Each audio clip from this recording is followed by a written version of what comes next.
Ask me.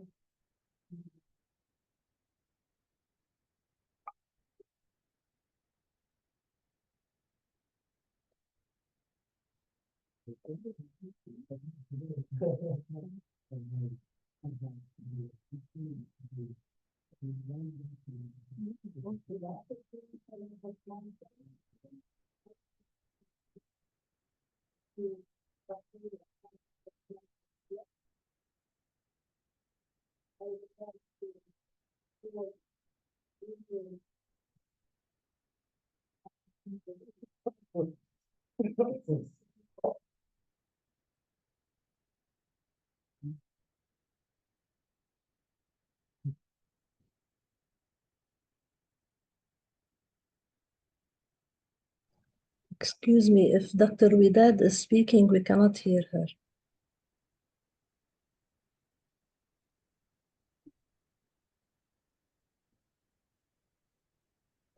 Why is it blinking? Blink around.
Madam President, I, Toastmasters are resigned, like to second the motion moved by Lieutenant Father.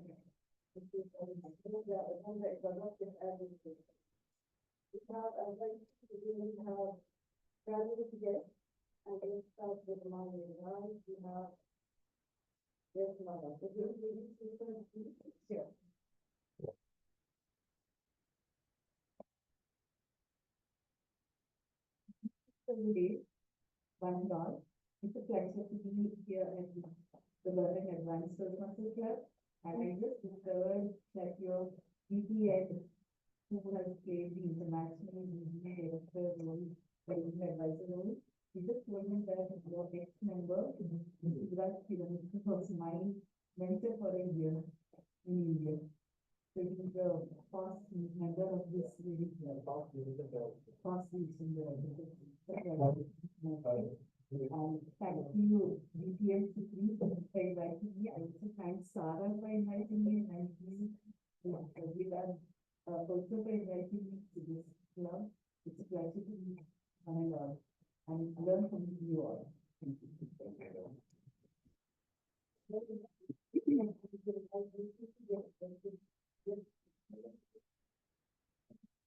Good afternoon,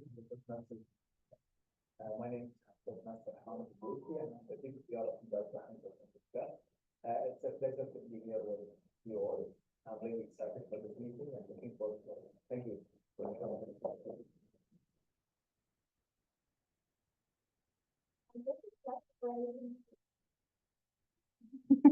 coming.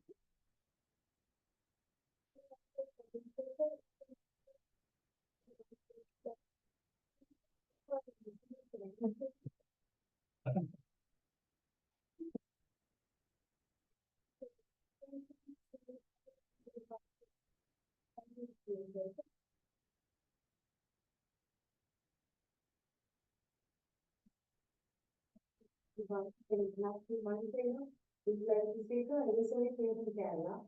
Thank you for the invitation, and also I'm looking forward to what happening here. Thank you so much. Let's meet on. Thank you.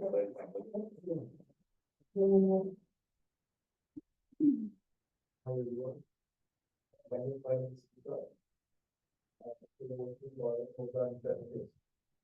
Introduce one of the member in the KMCC. Second, my niece. She's from just for vacation to go from India. Thank you very much. Now I'm coming.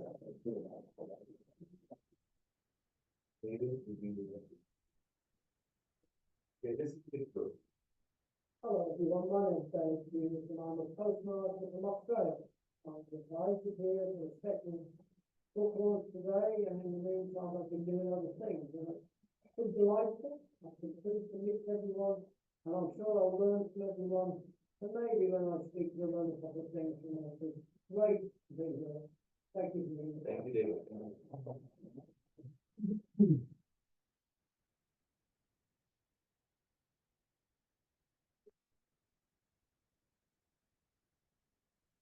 No. I said by learn.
Hello. Yeah. Like this. So, his spirit of giving back is something we can all aspire to. Think about it. Each time we step ahead and give someone something, this giving is through a mean, and this mean is our speeches. So through our speeches, we don't only explore ourselves, we don't only get into ourselves, but with each speech, there is something given to the audience and we learn from each other. Let's all express gratitude, gratitude for the mentors who guide us, gratitude for the speakers who present parts of their life live in their speeches and share it with us. This journey, we support each other as members, as clubs, and as you see today, we have Injaz spying on us, and that's why it's a question I ask, why in every meeting we have different Injaz members? Now I know you declare it take fluently, just like that with your white heart. So now I know I got an answer. You know, the subconscious always wakes up and he has questions. And once we get the answer to these questions, the subconscious rests a little bit. And each third Saturday of each month, my subconscious wakes up. What is Injaz doing in Bahrain Advanced Toastmasters Club? So I think with VPE, we might arrange for a combined or shared meeting together. So today I encourage all of us to think about how we can give little things. We don't expect it to get back, but as we all know, once we give, we get back 10 times. We don't expect it, but if we have this insight in life, giving, we get back 10 times, and we feel gratitude. We feel the grateful in our hearts for all the blessings we have. I encourage you today. I think our MC put some papers on the tables, but I encourage you to write. No, don't use them. It's not me to use them, but it's not for me. But I want each of you to write a sentence of gratitude and put it in the pocket of someone you feel grateful for, maybe for a smile he gave, or a rose he presented, or some help he gave you, intentionally, unintentionally, you notice or you don't notice.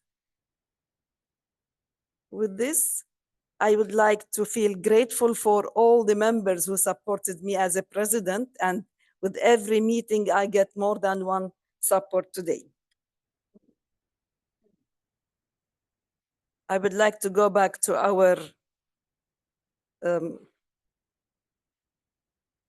we don't have a secretary today, so we have a quorum. I'll ask VPE, do we have a quorum for the meeting today? I think I asked this. Yes, we'll skip the part of the minutes of meeting. For next time, you will receive it by email, inshallah, very soon. So for the reports, let's move to the business session. And let's ask the Sergeant at Arms for his report, please. Madam President and fellow Toastmasters, the only thing is I'm lacking the ribbons. So who orders the ribbons? Usually me. I have to order. It's already there. Really? Because I don't have the best speaker ribbons. All right, that's all. Thank you so much. Thank you. Back to you.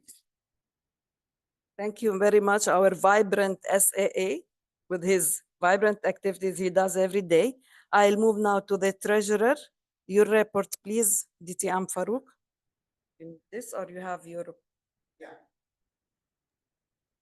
Thank you, Madam President. Regarding my report, I just want to say the budget is in order. Budget is in order, and we are primed. We have collected all the membership that we dues that we have collected from the members. Okay, we are at safe state then. Thank you very much. Our Vice President Public Relations, Toastmaster Malaki Online. Your Yes. report, please. Yes, hello, can you hear me clearly? Yes, I don't have a lot of updates except that through social media, we're having some visitors who might be interested in visiting as guests, visiting our meetings, and who might be interested in joining the clubs. And I have given them the contact of Toastmaster Abdullah so that they contact him and see how to join the club. That's all. Thank you very much. And let's move to Vice President membership. Your report, please. Toastmaster Abdullah. Inshallah, DTM, yes. Good honor.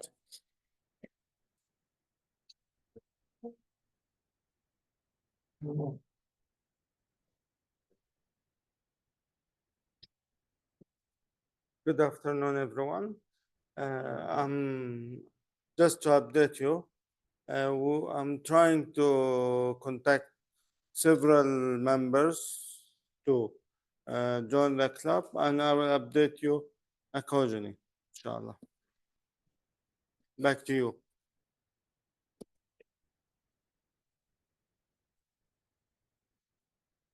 Thank you very much, Vice President membership, for your quick report. Inshallah, I know you're doing well. Inshallah, we get more members. Vice President Education, your report, please. Yeah, I will use the mic here. Thanks.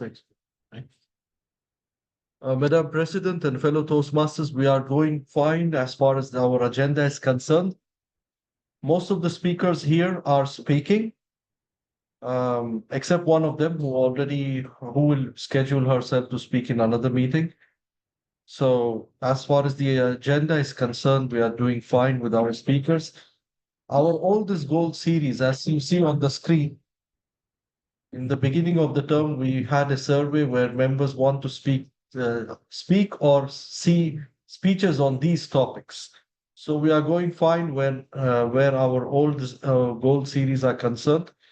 And talking about the pathways level, the members have enrolled in almost all the paths, even the parts which are not available on the new base camp, but they are still available to get through with. So there's a good distribution in Bahrain Advanced Toastmasters Club of members choosing different paths. DCP goals are going fine, though on the dashboard you will see 2 out of 6 for educational overall goals. But yes, they will be achieved as we go along. The mentor-mentee is not updated from my end, but I'll work with the VP Education to update the mentor-mentee sheet. The ExCom met earlier this month, and we decided our club contest will be on 18th of January. And the club contest chair is DTM Sara Ibrahim. We have also discussed that in January, towards the end, we will arrange a camping for Bahrain Toastmasters Club, desert camping, and the camping chair is DTM, or soon to be DTM, Abdullah Hijazi. He will do this as his DTM project. Also, later during the year, in March or April, we are planning to work along to get one world champion of public speaking event with other keynote speakers. And the chairman for this event is DTM Abdullah, or Toastmaster Abdullah Hijazi. Sorry, Abdullah Madar. So far, everything is going great. Our OIG meetings and the meetings are well on time, well scheduled. That's all for now, Madam President. Detailed report. So I encourage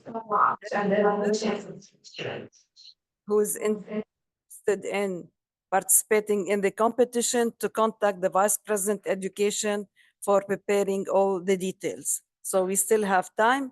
Whoever thinks, we encourage you to share in the contest. It's really a good experience that we develop through, and we get more insight into ourselves.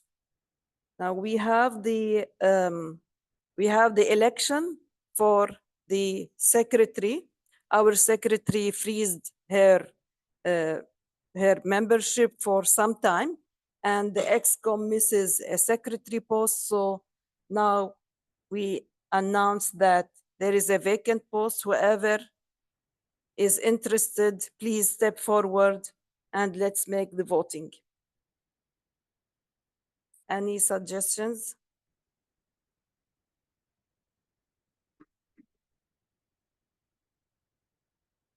You want to say something? Yes, VP. Mr. DTM Ali.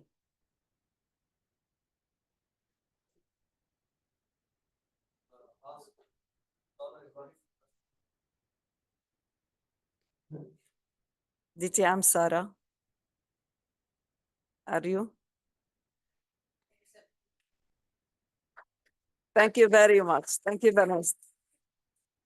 So we announced, thank you very much, because I'm worried about the time. We have lots of things today, lots of interesting things that we would benefit from. We announced, we announced DTM Sarah as the secretary for the club. Thank you very much. With this, I would like to, before I close the business session, and before, yes, move emotion, yes, thank you. That's why we have, this is what I'm talking about, gratitude for the backup I have. Yes,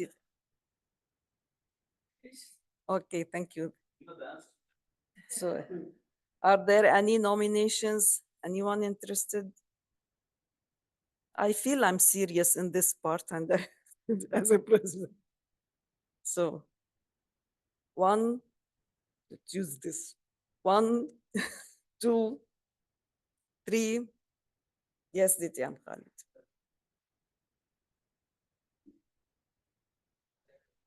Thank you very much. Thank you very much. Then, DTM Sarah, we announce you officially as the secretary of our club, you're most welcome. And I'm sure the ExCom is happy having you back there, I know. So before we close the business session and ask for new business session, I would like to tell you what happened in the past month. Yes, yes, doesn't take that fast. هلا بتوقع هيك كل مرة بدها تبرمها يشوفوها وهديها ما إلاش عصايته. So this is something Bahrain Advanced Toastmasters Club, something very important received from the division for the 100 years from the, yes, thank you, from the district. This is because our club, yeah, it's okay, no worries. Because our club is 20 years and more. So we got this from the district as an honor to our club. And there was a celebration for this. It's for each and every member since the club was established. Congratulations for you. And now let's move. Is there any other new business you want to add? Someone wants to add? Did I miss anything?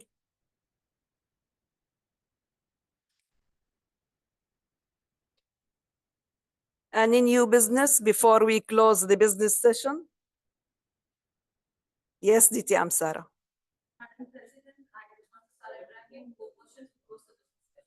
Thank you very much. And you. Thank you very much. So we announce that the business session is closed. And let's move to the interesting part now. Today we have a special person. We are all special, by the way.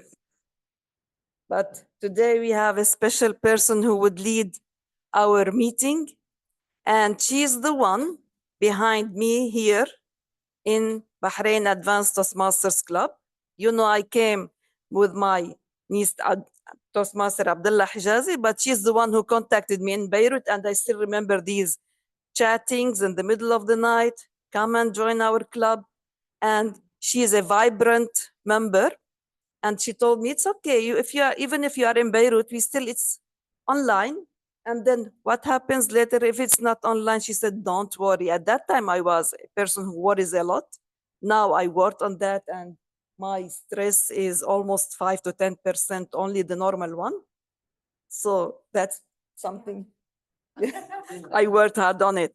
So she told me, don't worry, we'll find a way. And it happens that because of the crisis in Lebanon, I'm spending most of the time in Bahrain, joining physically, not only online. You could know her. She is a good teacher, an obedient daughter, a vibrant Toastmaster, and a person who is, what do you call it? She likes to learn every day. And each time you meet her, you can feel how quiet, how in-depth she has in her mind. And this pure spirit she holds within her heart, you can feel it in your communication and in every speech she presents. She's none other distinguished Toastmaster Zahra Al-Kharrak. I leave the floor for you. Let's all give her a round.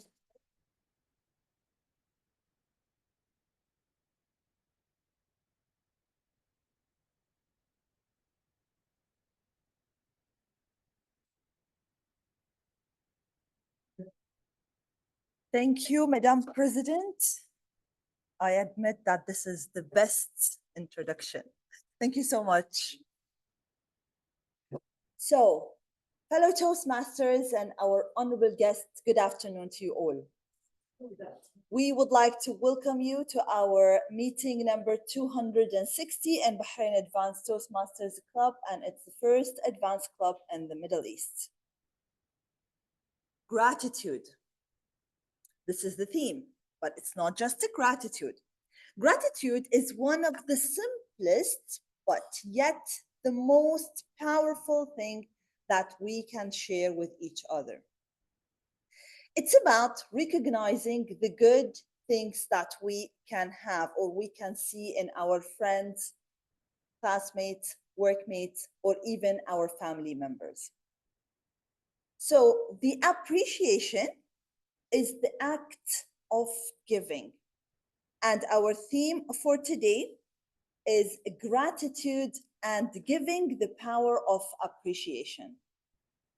So the appreciation is the act of giving, and we will be able to share it with each other through words, of course, actions and kindness. We can create a positive impact and effect to enrich each other and give them the best way to, for the best for the giver and the receiver. And when we show the appreciation, we build the connection, and of course, foster the positivity and uplift those who are around us.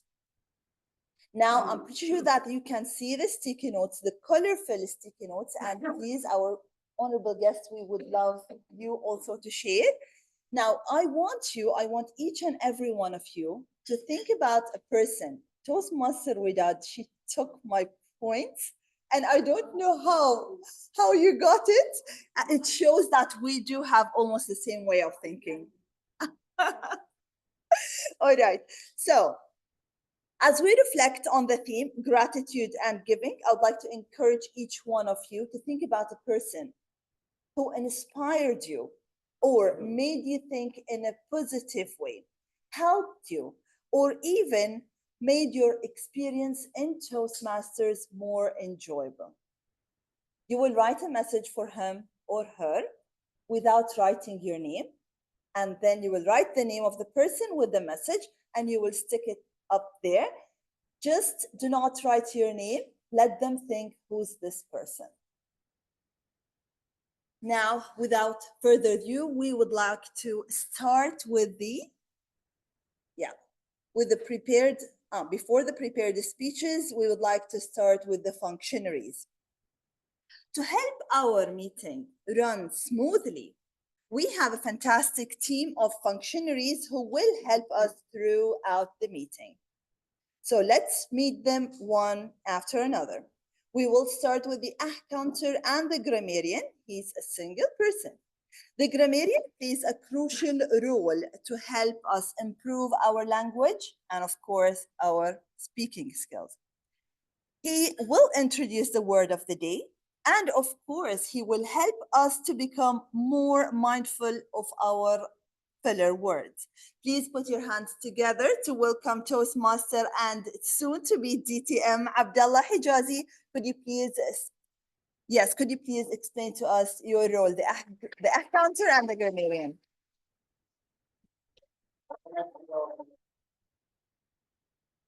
As she said, the mostly explained. I will start with the grammarian. I will be introducing the word of the day, and the word of the day is grateful. And grateful meeting, grateful means feeling or showing an appreciation for something done or similar words like thankful, gratitude, can say. And examples for these word I'm grateful to be in Toastmaster, and I'm grateful that I am in Bahrain, Kingdom of Bahrain. It's driven by Latin, Latin word. Grateful. I have to repeat now. Yeah, and it's a Latin. So I encourage all of you to use the word of grateful in your speeches. I will be pointing every corrective use of the word. And I will watch the grammar flow throughout the meeting and catch the phrases that it is shining as a star in throughout the speeches of everyone. About the counter, oh my God, oh my God, he focuses on the usage of or counts the usage of the ahams. يعني you mean and write it down, and I will report these things to the general evaluator at the end of the meeting. These are both of my roles as a grammarian and accountant. I'm back to you.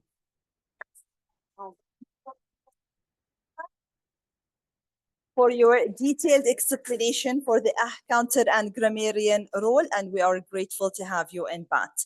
Moving to the second functionary, we have our timer. So the timer for today's meeting is none other than DTM Sarah Brahim. The timer role is an essential role in every Toastmaster meeting, as we will be able to keep on track and give all the speakers enough chance to speak and deliver their valuable messages. Please put your hands together to welcome DTM Sarah Brahim.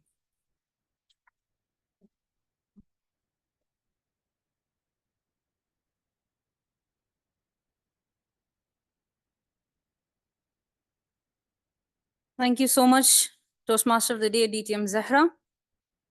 I do not need to explain my role. DTM Zahra did it for me. Thank you so much for stealing my lines. I think stealing is the thing that's the agenda of today's meeting, right? Okay. Yes, stealing with gratitude. And I did say thank you for stealing my line. So I did say thank you. As the timer for today, we have several segments. Thanks to our VP Education for making it so much difficult for me to sit and time. We'll start with the prepared speeches, where all the speakers are speaking for 5 to 7 minutes. You know the drill. You're all Toastmasters. Those who are not Toastmasters in the room, I'm really happy that you're not Toastmaster, by the way, because you will enjoy the sessions more. Okay, because we're so focused on the actual role, we forget to enjoy the meeting. 5 to 7 minutes, 5 minutes green, 6 minutes yellow, and 7 minutes red. And since we're Toastmasters, we are lenient. 30 seconds grace period will be given to you to wrap up your speech. We have a motivational keynote by our Toastmaster member who has traveled all the way from Australia.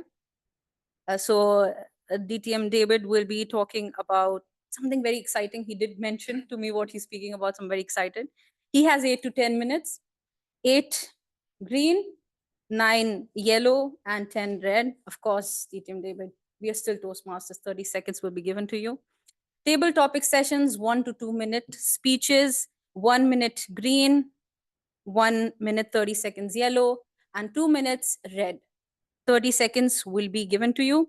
Evaluators, to all the 3 evaluators that are there, you have only 2 to 3 minutes, 2 minutes green, 2.5 minutes yellow, and 3 minutes red.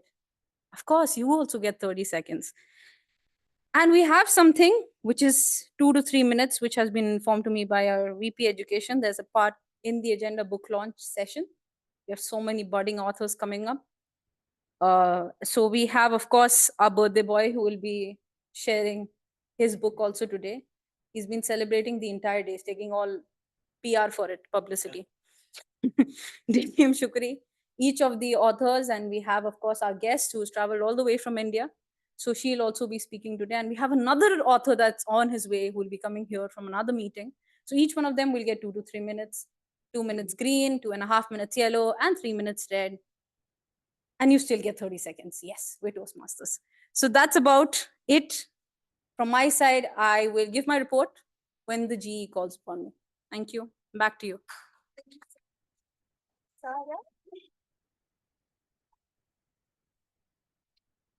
Now moving to the general evaluator, we would like to give a chance for the general evaluator who will take the lead for the general evaluation session.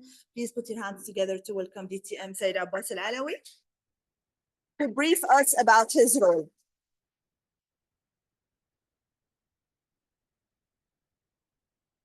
Thank you. Thank you very much, Master of Ceremony. Brothers and sisters, it's an honor to be the general evaluator for this special meeting. As you know, general evaluation session is one of the educational session in which speakers and also the ExCom will get the feedback on how the meeting went through and how it's gone. So thank you very much. It's already written about you. So I'll speak about it more when I get the chance to speak on the podium. For now, enjoy the meeting. Back to you, Master of Ceremony. Thank you so much, GE DTM Said Abbas. And now we give a chance to all the functionaries to explain their roles in a detailed way, just to brief our guests and of course our fellow Toastmasters. Now it's the time to start with our educational session where we will enjoy the speakers, we have a motivational speaker. Yes, and we will enjoy their beautiful and enriched messages. We have a special guest, and it's the time to call this a special guest. He joined Toastmasters, or his Toastmaster journey began in 1986. He joined to overcome his rapid speech problem, as he speaks very quickly, and this makes it difficult for his audience to understand. He's a dad, granddad, friend, writer, TEDx speaker, coach, DTM, and an individual with a beginner's mind. Please put your hands together to the person who will motivate us today, our special keynote speaker, all the way from Australia to the Kingdom of Bahrain, DTM David Hughes.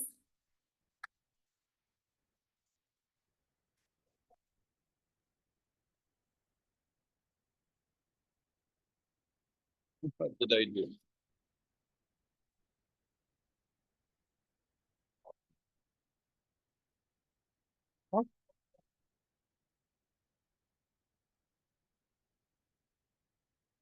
This way? That way. This way. Hello, everyone. If I could wave a magic wand and tomorrow, when you wake up, the world would be the way you want it to be, what would you see? What would you hear? What would you feel? Would you have any doubts about who you are? Would you wonder about whether, had you done something earlier, your life would be better? Would you think that perhaps I could do this, or I could do that, or I could do this or that with other people on my own and everything else, and my life would be different? Have you considered how fortunate you all are to be in a Toastmasters meeting with a group of people? People you may not have known before you came to Toastmasters. People who are friends that people have told you about. Have you ever considered how grateful we need to be about the way our lives have turned out? I remember when I was a child, very small, people think I'm English. People say, which part of England are you from, David? Here's the thing, I'm not from England. Oh, but you speak good English. Yes, I learned that. You see, people from Bahrain and India and other people I've met think that I'm English. Which part of English? You speak good English. English is my second language. People don't understand that. I feel like everybody else feels. I migrated to Australia for 2 years in 1973. I'm still there, 51 years later. I'm grateful to be a Toastmaster. I'm grateful to be in this room this afternoon. I'm grateful for arriving in Bahrain on Tuesday. I've met a group of people that are friendly, they're kind, and they're very accepting. That's not the same in every country, and I've traveled the world. But today, or this afternoon, what I want to really speak about is how we feel as individuals. We've been to a book launch where we heard from the author about you are the one and only. You are the one and only. You are the one and only, except you clap a bit different than me. So, we are one and only. We are champions in our own time. Now, I'm not wanting to be as a DTM and a TEDx speaker and all these things that people say I am. I'm not wanting to be bigger than you or better than you or stronger than you. I don't want to do any of that. Because believe me when I tell you, I didn't realize that I was the thing that most people tell me I am. People say that's David Hughes, he's a DTN. That's David Hughes, he's won contests. That's David Hughes, he does this and he does that and he does the other thing. I don't see myself as that. I see myself as David Hughes is just a person who's like you, who likes people for being people. I'm not a robot, I'm just someone that can do things. So people tell me. When I was 12 years old, I was the lead singer in the school choir. I was a boy soprano. I had an angelic voice. I'm Welsh. All Welsh people have angelic voices at that age. They say it comes from the coal dust, because I lived in a coal mining area. I was born before the end of the Second World War. A lot of you people here weren't alive when I became a DTM. You know what I mean? It's like everything's in perspective. So I was this lead singing in the choir, and I was singing in the town hall in Chester with the choir, and I was singing Silent Night. And I'm looking out into the audience. My mother is in tears. She's seeing her son in this angelic state. My father was smiling. And unbeknownst to me, there were some talent scouts there. They were looking for the next best Welsh singer to make into a star. And they were offering that to my parents for me. And when I heard about it, like all children at the time, who wanted to be bigger, who wanted to be better, who wanted to be this and that and the other thing, I started boasting about the fact that I was going to be a star. That's all I ever talked about. That's all I talked about whenever I spoke to my friends. They got fed up of me talking about it.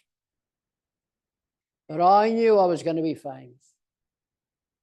And then my voice changed and I couldn't sing anymore. And so it was that I decided, because I'd boasted about it and I felt bad because it wasn't going to happen. I was totally dejected and disappointed and didn't know what the future was going to hold for me. So I stayed home. I never played. I didn't play for 2 years, 3 years with my friends. But I did read books. I read Treasure Island and some of the classics. And I read encyclopedias and I learned about the world. And I learned some stories. And my friends used to ask me, "What were you reading about, David? Tell us a story." And I started telling stories. They said it was great. You're a great storyteller. I didn't think I was. I just thought it was me. And for the next few years, I didn't think I was. And then when I was 40, from 16 to 40, 24 years, a manager in telecom where I worked said, "David, you tell great stories. These people think your stories are wonderful. You can talk about many things. Got a problem for you," he said. "You talk very quickly. Most of us don't understand a word you're saying." And that's, "Well, what will I do about that?" I said. "Go to Toastmasters," he said. "Toastmasters will teach you how to slow down." And I went to a meeting at Frankston in District 73, where I live. And I looked at these people who were telling me, "Just sit down and do this and do that." And I thought, "I'm not staying here. These people are not for me." And I went home and I said, "Shit," my wife asked me what it was like. I said, "No, it's not for me." I said, "They're all in suits and they're all telling me they're going to be this and they're going to be that. I'm not going back." My wife said, "Go back, David." She knew me better than they did. So I went back and I stayed for 7 years and I served on the club officer roles, all of them. I served on as an area governor. I served on the district, and I did many things, and I got many benefits from that, which I'm grateful for. And then in 1991, the adoption that we'd been planning of our son for 7 years, it takes 7 years to adopt from overseas, government to government, and that came through. And we were going to Central America to meet our child. And I left Toastmasters because my child became more important than Toastmasters. Because we do all have lives outside of Toastmasters, don't we? Is there anyone in this room that Toastmasters is their life? You haven't been to Australia then, because over there's a few of them. Believe me, that's all they talk about, Toastmasters. So we went to Guatemala in Central America to collect our child. And our child became the most important thing in our lives. My son was more important to me than Toastmasters. It was more important than work and friends and everything else. I wanted time with him. And then in 2008, I decided I wanted some stimulation, speaking and other things. And I went back to Toastmasters. And they asked me to give a speech on the first night I went back. And I gave the speech, and it was evaluated, and the evaluator said in his evaluation, that was a rubbish speech. You didn't do this, you didn't do that, you didn't do the other thing. And I was crestfallen and devastated because I didn't think it was that bad. And I said to the president at the end of the meeting, I won't be coming back because I don't believe that that was true what they were saying. And quite frankly, if that person had been in the club when I was president, he wouldn't be coming back. You know, that's how I felt. That person said to me, the reason he treated me that way was because since 1991, when I left, until 2008, when I went back, all the presidents and previous presidents that club ever talked about was David Hughes, the best Toastmaster that had ever been in the club. So he wanted to punish me, cut my legs off. He left the club the following month. You see, I never wanted to compete against people. I wanted to be better than I was the day before. I don't need to prove to other people I'm better than them. I'm comfortable inside my own skin, as I'm sure each of you are. And if you're not, I'd like you to consider that. We have one life. Imagine, please, that you're going to live to be 100 years. Can you do that? Imagine you're going to live to be 100 years old. I'm getting close to that. I've only got 20 to go, but there you go.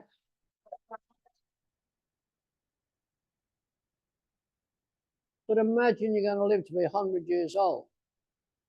And think of your life in 4 quartiles. First 25, second 25, third 25, fourth 25. In the first 25 years of your life, your parents expect from you. They bring you into this world. They want you to be successful. They want you to be educated. They want you to do well. You're 25 by the time that finishes. In the second quarter, your friends want certain things, your employers want certain things. And by the time you've done everything they want, you're 50 years old.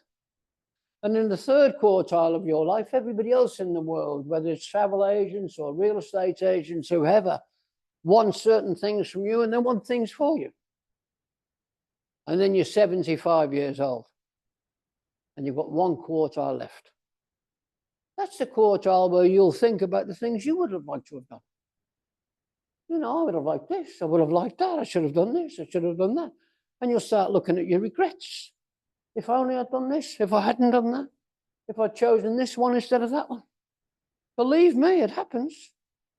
Until I was 45, I was useless. I was reckless. I was a gambler. I was a drinker. I was a womanizer. I was all of those things. And then I had this turning point.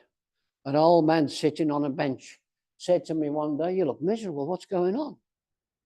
I said, well, I've lost all my money. I gambled it away and I've done this and I've done that. Don't worry about it, son, he said. You're only a youngster. He said, I'm 80. How old are you? I said, I'm 45. He said, well, you've got 35 years to change. Let me tell you, I'll be 80 at the end of this month. I've changed. You see, they say the best time to plant a tree is when? 40 years ago. And the next best time to plant a tree is today. And whether you're 60 or you're 80 or you're 90, you plant it in gratitude. And you plant it so somebody else may get the benefit of sitting under its shade when it's too warm. The world, our lives are about collectively looking out for each other. Consider, for you to be here today, there's been 20 generations way back having children, getting married, having children, getting married. Same for me, same for you, same for everyone. So if you ever feel that your life is not the way you want it to be, if you ever feel that life could be better, if you ever feel that you could be an author that has a book launch today like someone sitting over here, what's stopping you from doing that? What's stopping you from being the best speaker, the best Toastmaster, the best club officer, the best district officer? The only thing that's stopping it is you. If you want to be a high-performing person in any walk of life, it's this. I want you to write down this formula, and remember, I'll explain it here. It's not hard to write down. Capital H, capital P equals lowercase p minus lowercase I. That's the formula for your future success in anything you do. You can become the best Toastmaster, the best speaker. You can be anything that you believe you can do. Do you know what that formula is? That formula states high performance equals potential minus interference. And the interference can come from your friends, from your family, but mainly it comes from inside here. You think you can or you think you can't. Believe me, you all have the potential to be the best you can be. And who knows, one day you can fly from Australia to Bahrain to speak to an advanced club of Toastmasters, which has been my pleasure to do today. You ever want me to come and speak to you again, please. This man over here was in Colombo in Sri Lanka when I was there. He gave a keynote about one and only. And I heard it and I was mesmerized and I changed. I wanted to be like this man over here. And we started chatting. He said, come to Bahrain, David, come to Bahrain. And we kept in touch. And guess what? It took 6 years, but COVID got in the way for 4 years. But I'm here. Made him a promise. Was committed to it because I wanted what I wanted. And I wanted to be grateful for someone who taught me something about change. And that man over there did. You can do it. I want you to do it. I want you to be successful. Now, let me ask you that question one more time. If I could wave a magic wand, and tomorrow when you wake up, you will be the person you want to be. You will be the artist you want to be. You'll be anything you want to be. Can you give me a commitment that when I come back here in 6 years, you'll be those people? Yes. Yeah. That's it then. Thank you very much.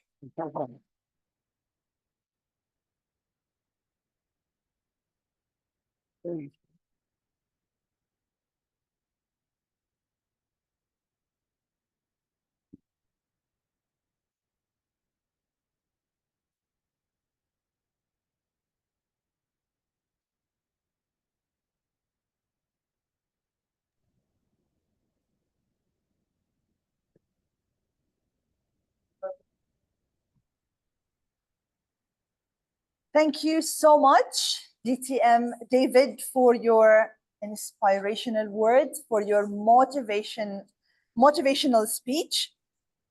Fellow Toastmasters, what's stopping you? And so you will be the first evaluator.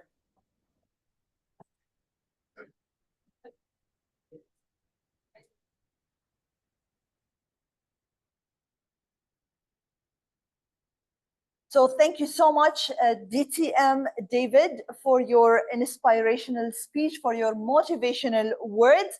Fellow Toastmasters, what's stopping you from being the best person, the best author, the best Toastmaster, the best speaker, the best teacher, banker, doctor, and whoever you want to be in future? We cannot promise you to help you. So now moving to the education session, we would like to inform our guests that we have 3 speakers. We are starting with the first speaker. Our first speaker for tonight is Toastmaster Dr. Malika, who will be delivering a speech from the Leadership Development Level 2, Managing Time. And before calling her to the stage, we would love to hear from her evaluator, Toastmaster Widad Hijazi, to read the objectives and give her some advice. Please put your hands together to welcome Toastmaster Widad.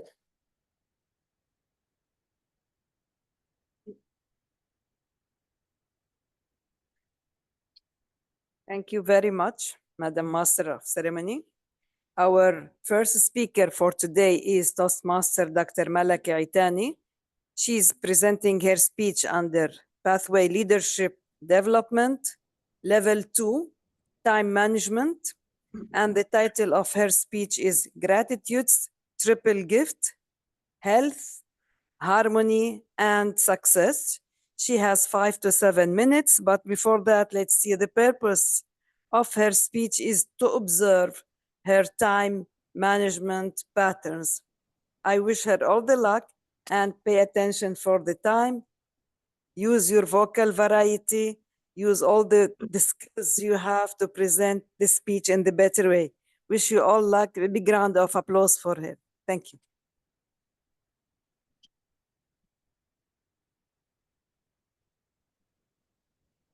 So, sorry, Toastmaster Malika, but we'd like to, just before you start. So Toastmaster Dr. Malika with a speech title, Gratitude's Triple Gift, Health, Harmony, and Success. Please put your hands together to welcome our first speaker, Toastmaster Dr. Malika. Thank you. I'm grateful. Dear fellow Toastmasters and guests, I discovered something about myself. When I'm around my colleagues of Arabic language professors at the university, I always like to display my skills of Arabic grammar or Arabic literature. However, I never attributed that power to myself. I always explained that by saying, I had good teachers at school. Yes, I will always be grateful to my teachers, and I will never forget their role in enriching my knowledge. Now, some might say, well, they were simply doing their job. And I say, exactly. That is more than enough to do your job. That is why today I'd like to tell you about the 3 most important benefits of gratitude. First, gratitude is good for your health. Being grateful is like a magic pill. No side effects, no cost, and unlimited refills. First, it boosts your heart health. Gratitude can lower blood pressure and reduce the risk of heart diseases. Why? Because several studies have found that grateful people tend to have healthier hearts because gratitude reduces stress and promotes relaxation. Also, it improves sleep quality. Did you know that by writing in a gratitude journal before bed, this can help you fall asleep faster, and this can improve sleep quality? Why? Because a study showed that people who focus on positive thoughts sleep better because gratitude calms the mind and reduces anxiety. What else does gratitude do to our health? It strengthens our immune system. Feeling grateful can literally make you less likely to catch a cold. In fact, being grateful can boost immune boosting cells in your body by reducing inflammation and stress hormones. What else can it do? Gratitude has been shown to lower perceptions of physical pain. How's that? A study a study was published and discovered that grateful people release more endorphins, which are the feel-good hormones, and these act as natural painkillers. Second, in addition to being beneficial for your health, being grateful is like a secret ingredient for happy, thriving relationships. Gratitude makes people more likely to help others and keeps the kindness cycle going. People who feel appreciated are more likely to pay it forward, creating a ripple effect of goodwill in communities. And we see this all the time in our society. People saying thank you strengthens bonds with friends, family, and colleagues. Being grateful helps build trust and feelings of closeness. People who feel appreciated are definitely more likely to return kindness and stick around in your life. Gratitude, you can say, is like Wi-Fi to relationships. Why? It keeps everyone connected and ensures the signal stays strong. The third benefit of gratitude is that it is a career superpower. Grateful people tend to perform better at work. How's that? Employees who feel appreciated are definitely more motivated to work hard. Gratitude fuels a want to do instead of have to do mindset. Grateful leaders also have more loyal and engaged teams. Research found that showing appreciation makes leaders more approachable and boosts team morale. A simple thank you can inspire extraordinary effort. Grateful workers stay calm under pressure as well. How's that? Because gratitude decreases cortisol, which is the stress hormone, and this improves focus and problem solving during tough situations.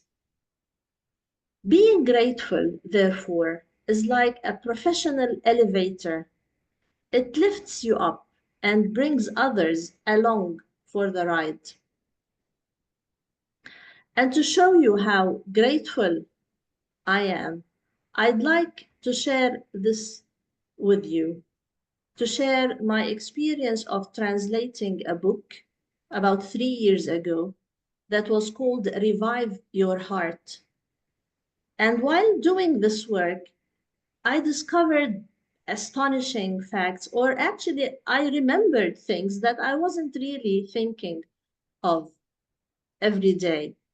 These were great reminders. For example, something that we always tell each other when someone is upset, we say, and we say this, we remind them of this verse. And if you should count the favors of Allah, you could not enumerate them.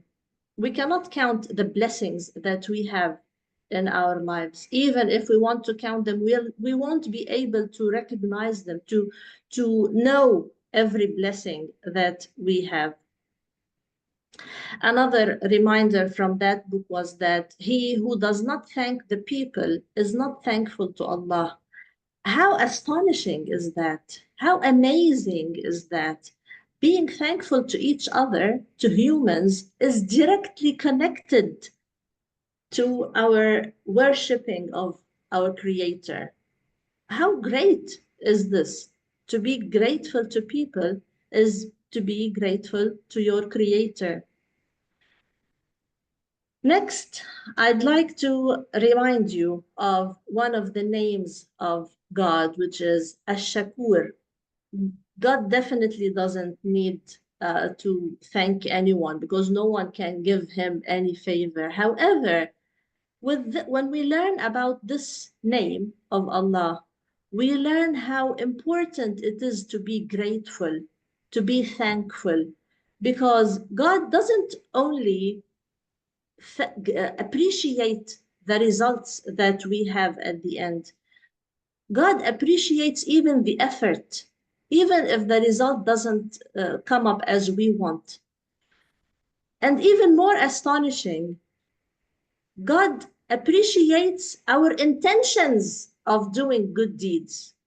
Even if we didn't get the chance to do the good deed, merely thinking about it, we are rewarded for that. How cool is this? How great is this? Last, I want to thank you all, and I hope that we are all grateful. Thank you.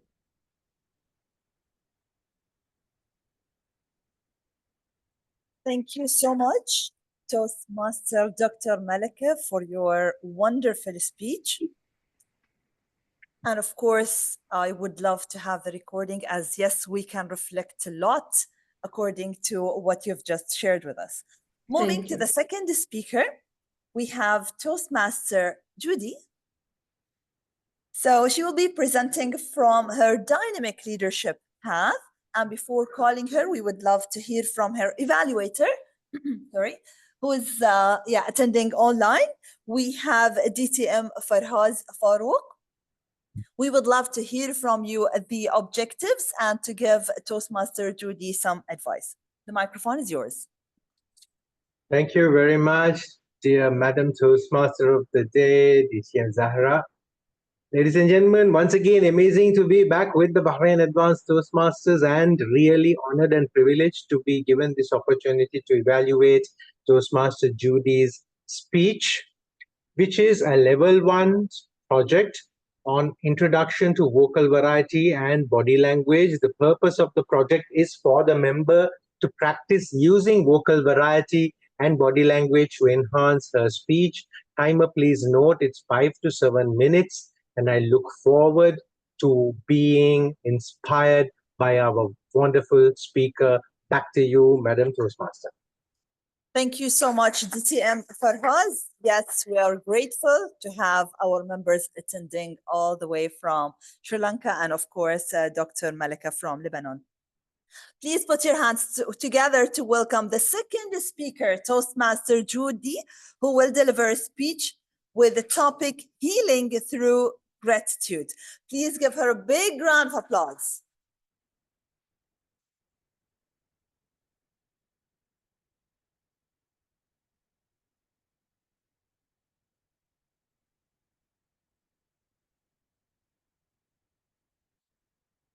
Yeah, loving the clap. Bahrain, yeah, it's got like the beats. Okay. All right. Gratitude.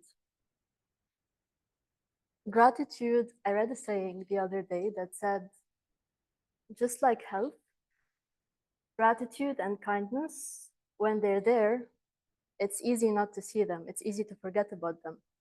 It's only when they're missing that we really understand their importance. So I'm going to share with you a very, very personal story today.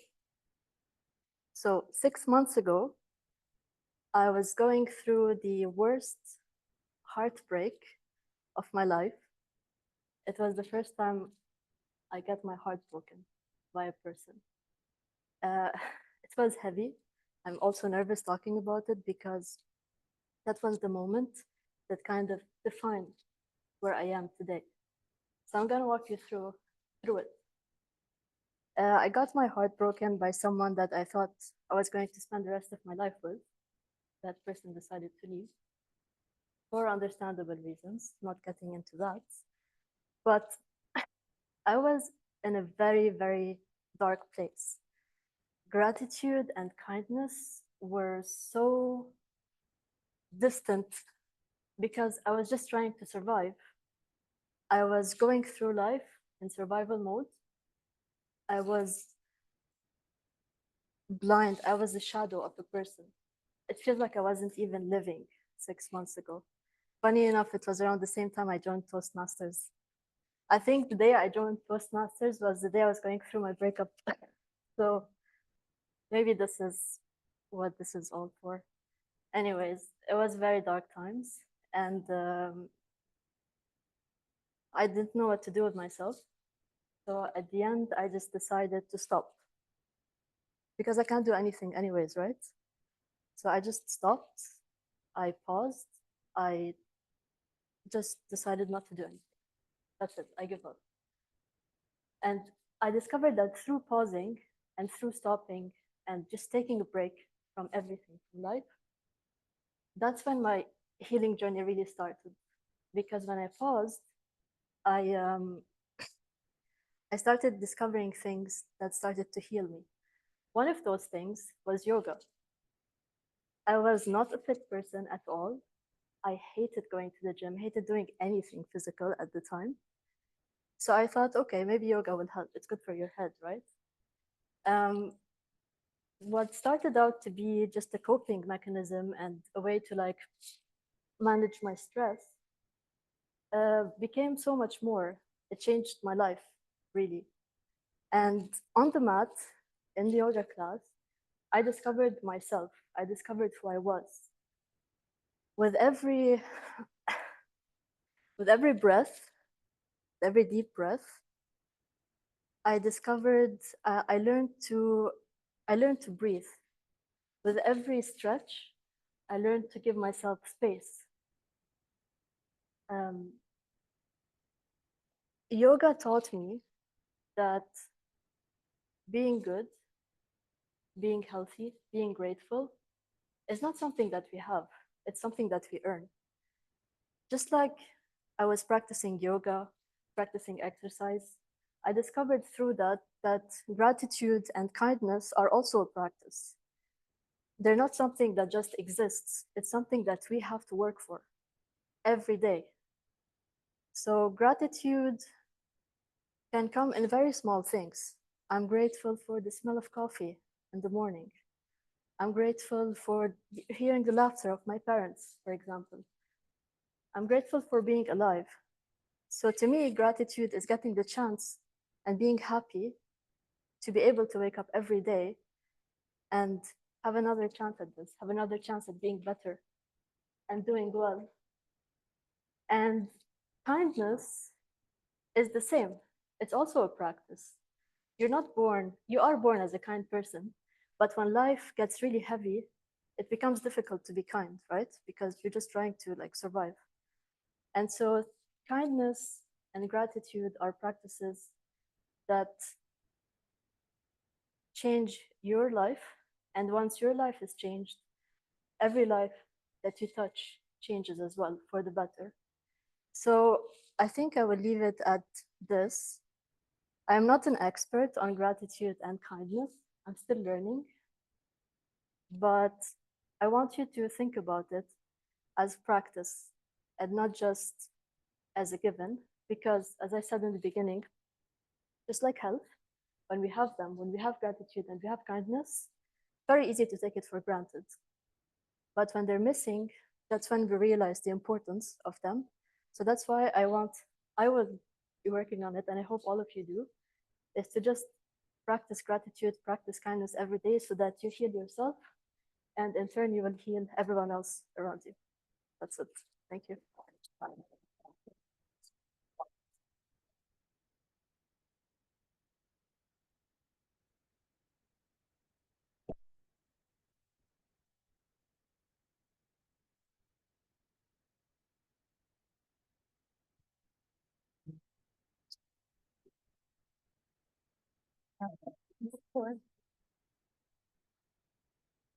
Thank you so much, Toastmaster Judy, as would like to share with you that every single speaker is inspiring me personally, and I feel like, yes, I'm writing a lot as a takeaways from each speaker and your takeaways that we have to be grateful for.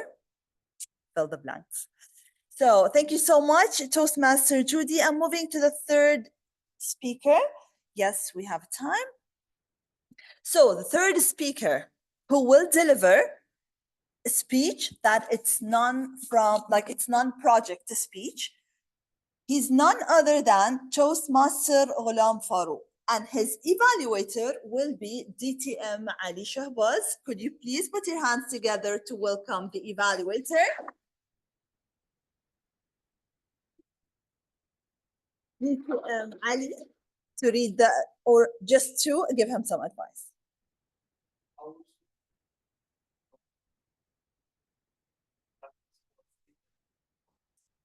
Wow. One very genuine congratulations to all people.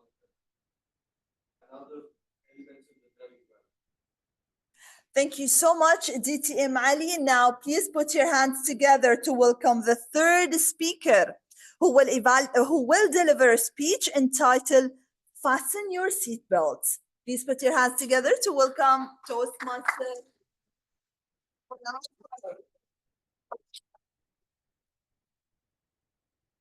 Thank you, Master of Ceremonies.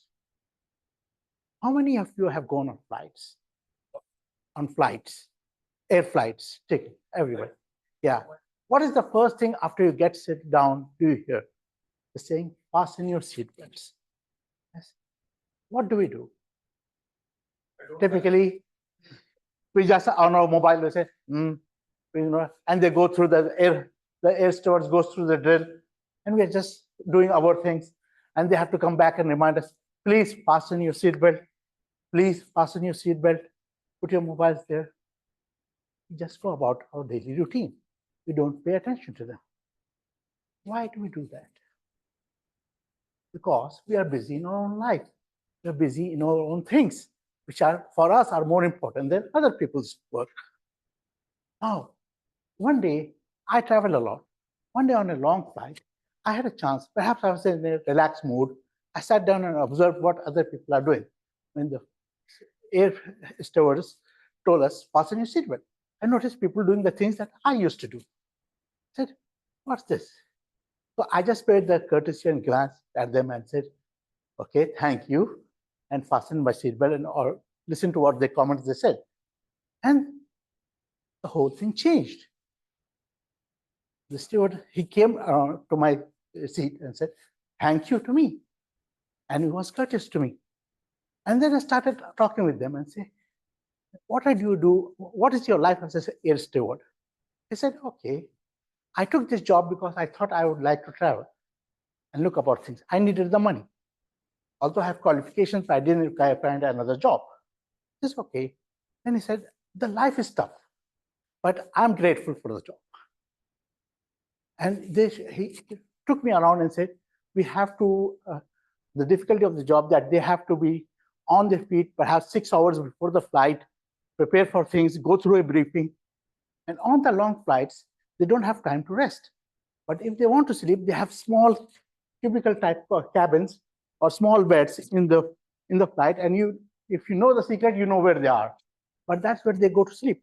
And they have to keep their dresses on, iron and everything. It's a very difficult job. And I really realized they go through a tough time and they keep a smile on their face when they don't have to need to, because they care. Similarly, look at our teachers. I remember there was one professor, he always used to give us assignments. And we would say, come on, this guy's always giving us assignments. Said, please submit your assignment on time. And we'd just ignore it. We'd delay the assignment. And we'd say, this guy does not know anything practical. If he was so good, why is he not working in the industry? Okay, why is he teaching? Then I found out, again, college here, we are brash, arrogant. We have the king of the world. We know everything, right? At that age. Then somebody noticed, this guy is really talented. You don't know how many industry leaders he has taught and trained. And there was a time when one of his students offered him a job, which was a 2-year project work. And he said, let me try. And he went there and finished it in 1 year. And then he said, I'm going to go back to teaching. He made a conscious choice to leave the industry and come back to teaching. That's when I realized I have to be grateful to that person. He came because he wanted to inspire others. He could have a wonderful job in the industry, earn much more money through that.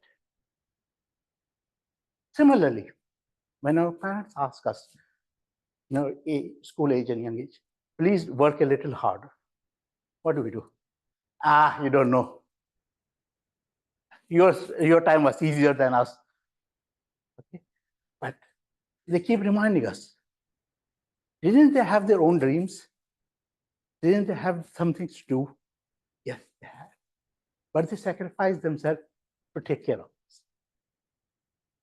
What do we say to them when they say to us, work a little hard? So next time, ladies and gentlemen, when you hear your parents say to you, work a little harder, be grateful, say thank you. When your professor, who is very talented, comes to you and says, please do this assignment and submit on time, what do you say? Thank you. Thank you. Be grateful and say thank you. Or somebody as simple says, fasten your seatbelts. What do you say now? Thank you. And thank you all for being a wonderful audience. Back to you.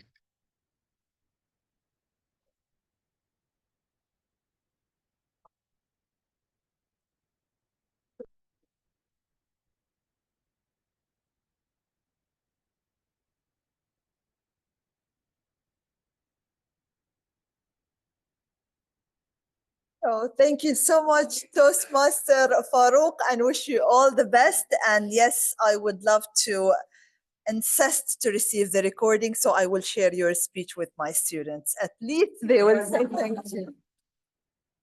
So they will be inspired by you, definitely.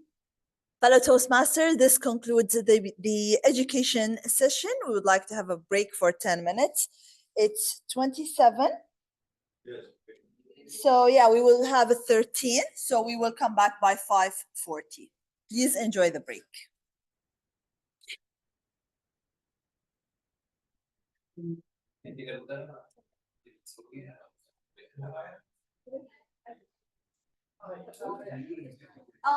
do not forget to put your Sticky notes. Like what? You are grateful for whom? اوكي خلاص عرفنا.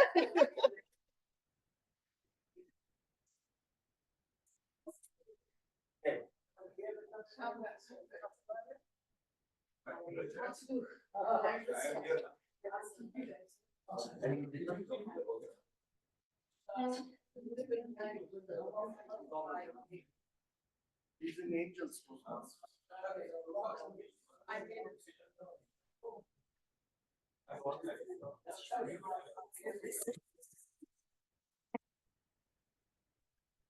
Yeah, so we won't get just call. Sure, just call Farhan first. So, Master Farhan, he's here on the way. He's coming from Kuwait to launch his book. So he gets 2 to 3 minutes. Then once he's done, call 2 to 3 minutes. Then he wants to speak. So please go. Where did she go? Yeah. Was Master Malik. All people.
يعني ناتشرال يعني نتكلم طبيعية. بالضبط أنا كنت قاعدة تسولف فيها. إيه ما تحسينها كأنك حاضرة السبيتش ولا شيء.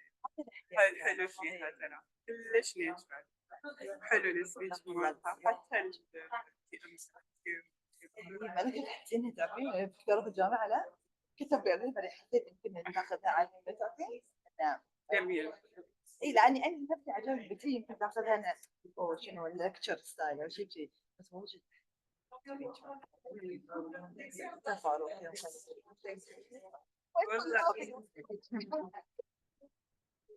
أنا شفتش عادة الوقت اللي أنا أجيتك والله الوحيد من بعد ما قبل ما تنضميت صح؟ كلنا نتلاقى اونلاين بس وجه أنا صارت لي مشكلة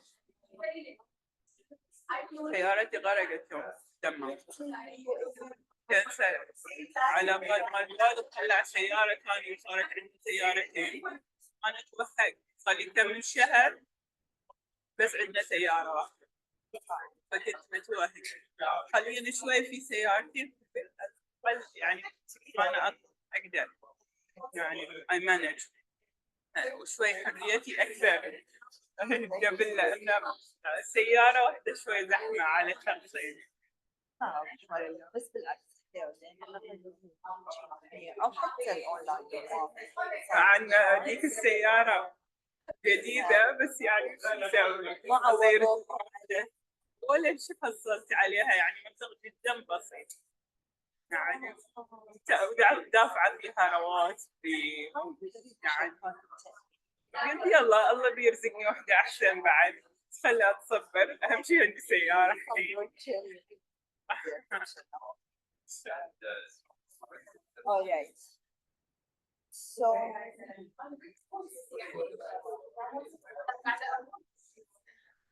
fellow Toastmasters,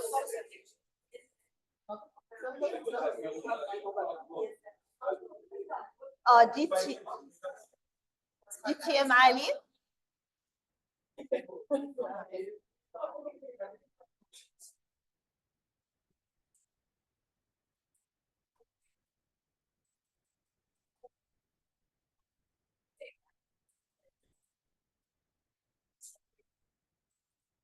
Ready?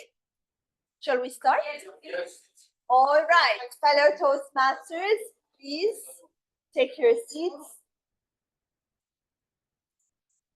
And we're about to start in a few seconds. Yeah, it's much better. Thank you so much. Okay.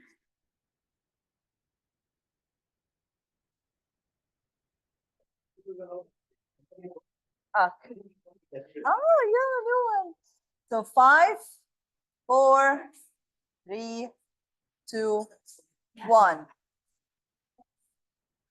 So welcome back. And now it's the time to start with the table topic session. One of the most important highlights in every Toastmaster meeting is the table topic session. So where we will get the chance to practice our impromptu speaking skills, we have a table topic master for today's meeting, who's none other than DTM Ali Shahbaz Ali, who will bring us questions about the theme, and we would like to encourage you all to take your chances. So please put your hands together to welcome the table topic master, DTM Ali Shahbaz Ali.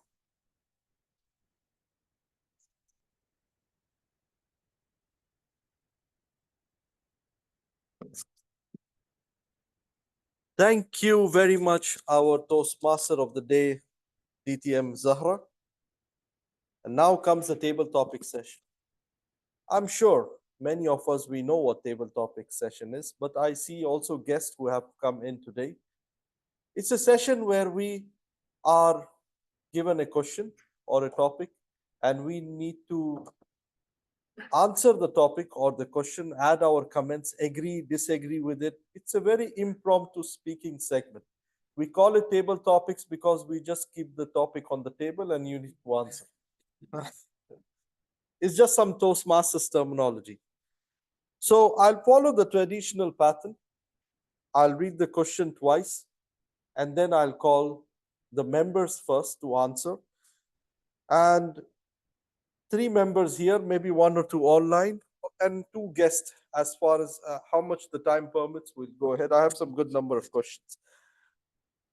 So for the guests, table topics is 1 to 2 minutes. So you can come and speak for 1 to 2 minutes. At 1 minute, the green card will be shown, 1.5 minutes, the yellow, and red will be shown when you are already at the 2nd minute or when you cross 2 minutes. It will be on for next 30 seconds. So please respect the time because we are a little ahead of the agenda. We don't want the meeting to end up late. So here is the first question for everybody. And why I'm reading the question first, this will improve our creative thinking skills. Everybody will think about the question and you will formulate an answer already. So the creative thinking part is done. But only one gets to speak, right? Every time. What is one small act of kindness someone has done for you that you will never forget? What is one small act of kindness someone has done for you that you will never forget? And I call upon DTM Khalid Abdullah to answer this.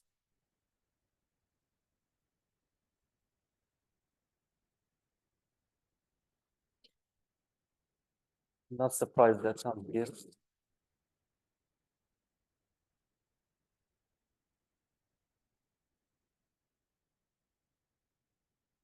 Table topic masters, fellow Toastmasters, and esteemed guests. Good evening to all of you. When DTM Ali asked that question, I started going back in memory just to remember that one act of kindness that I'll never definitely forget. And that took me back when I was 12 years old, just like DTM David said. It was the first day for me to stand in front of a crowd, big audience. For me, of course, that was really a big audience. I was 6 years old, and I was called to speak in front of the audience, the school, in the morning, during the morning session itself. I was terrified. How am I going to speak about that thing in front of everyone? Now, that act of kindness came from my eternal mentor. When I saw my mom standing right at the back of everyone, in fact, she was just next to the gate itself. Now, that small light of kindness, what pushed me to speak. And if there is something that I will remember for a very long time, it was that gesture. And I'm so grateful that I have as strong mom as my mom. So if there is something that I would leave you with, what act of kindness that you want to leave today for others, for them to remember you for a very, very long time? Maybe 6 years, maybe longer. All within your hand, of course. Just be grateful when that moment comes, because whatever you pass, it will reciprocate and come back. Thank you so much, and back to you, Zikri.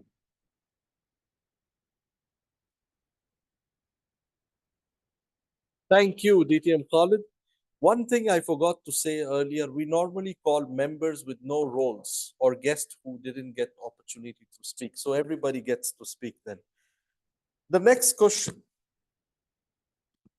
If you could write a letter of appreciation to someone from your past, who would it be and what would you say? If you could write a letter of appreciation to someone from your past, who would it be and what would you say? I'll be calling DTM Ratinder.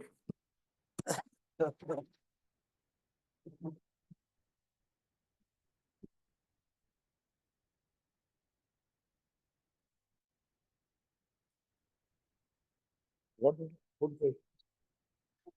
This one.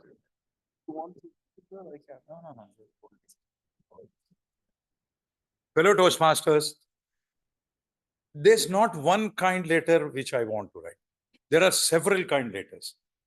Because when I studied in a school, they joined me in a missionary school run by Jesuit priests in Hyderabad. It was called All Saints High School, and it is still there. It's 200 years old school as of today. And I joined that school, and that school is the one which has molded me to be what I am today. And I am ever grateful and thankful to those Jesuit priests, Reverend John of God, Reverend Marshallies. Those are the teachers who have disciplined us, taught us what life is, and put us on the right path to success in life. And success in life, they taught us, is not just learning books, doing mathematics, or writing. It is a lot other things than that.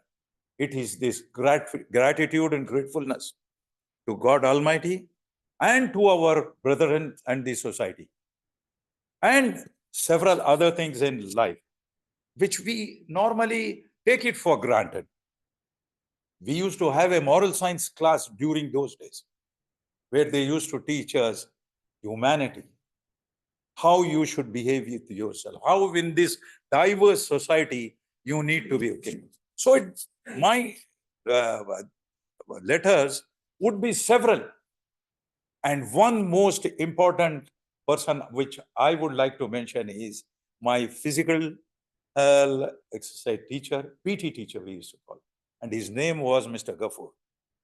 And he was not well versed in the language or English language, and he wasn't that way.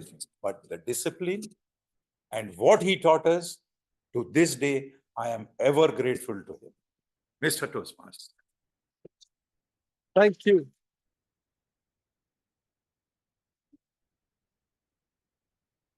Thank you, DTM Ratinder. The next question. Describe a time when expressing gratitude turned a challenging situation into a positive experience.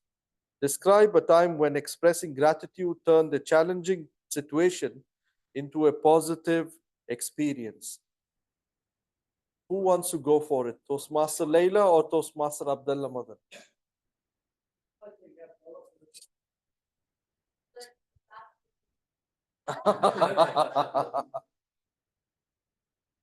Yeah. See, that's smart. People do that. Can you repeat the question? Describe a time when expressing gratitude turned a challenging situation into a positive experience. Describe a time when expressing gratitude turned a challenging situation into a positive experience.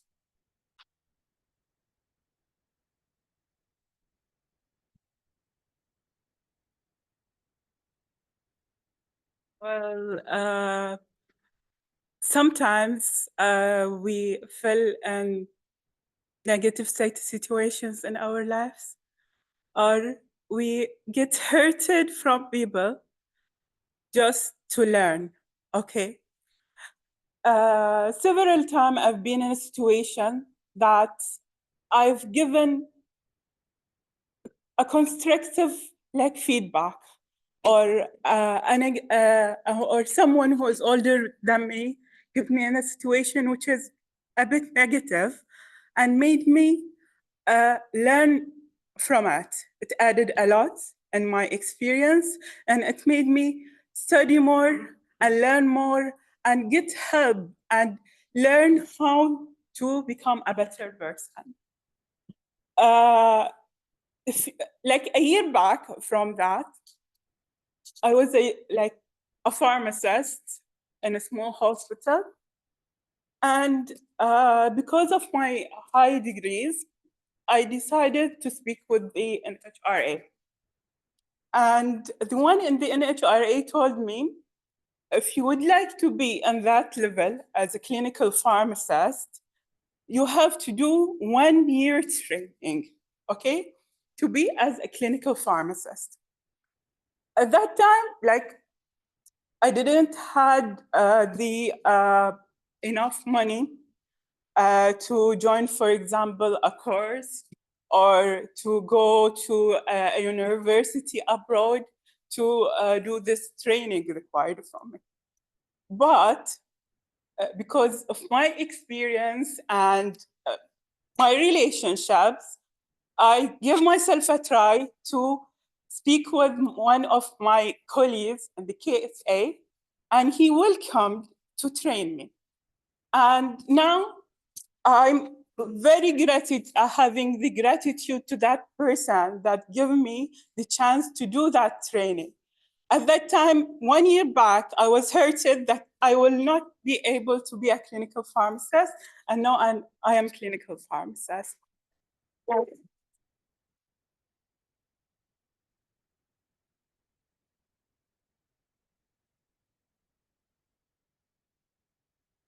Thank you, Toastmaster Layla.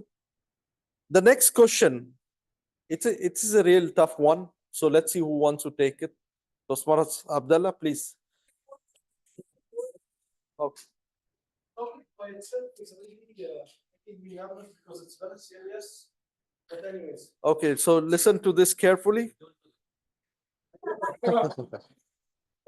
The theme. Yeah.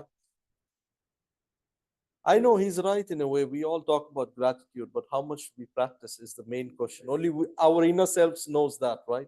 Yeah, I mean, he's buying time. Oh yeah, okay. Yeah. Good point. Yeah. So the topic is here. If you could create a new tradition to celebrate gratitude and giving, what would it look like? Don't tell me Hayya Biya, huh? If you could create a new tradition to celebrate gratitude and giving, what would it look like?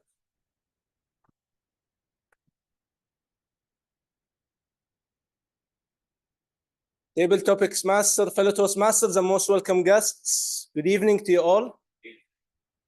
We all know where gratitude lacks. It's in the workplace. Definitely, they want to catch and pinpoint each and every problem. You do everything. Oh, you forgot the gavel on the table, bad housekeeping. You forgot the coffee on the table. What are you doing the whole day? But instead, start focusing on what's positive. Focus on the things that I have done the whole day. I have sent, one day, I swear, I sent more than 10 reports. No one replied. Thank you. Instead, my boss came the same day.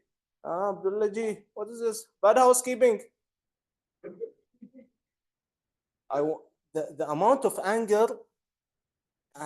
You can feel it. Yeah. I really wanted to have a gavel that day.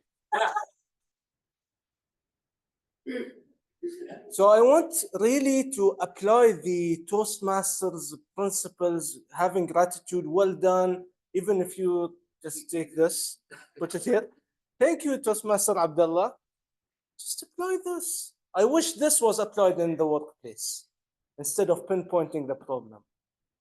The problem, my boss is a Toastmaster as well. Anyways, back to you, Master of Ceremonies. Thank you. Now to one of our two guests who are sitting here. Whoever wants to answer this, share a story about when you gave something, time, advice, or gift that brought joy to someone else. Share a story about when you gave something, which could be time, advice, or a gift that brought joy to someone else. Anyone want to go for it?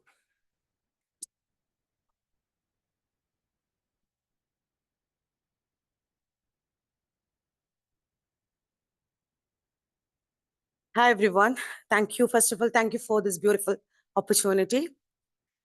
The best advice I recently had, actually, you know that I'm a coach.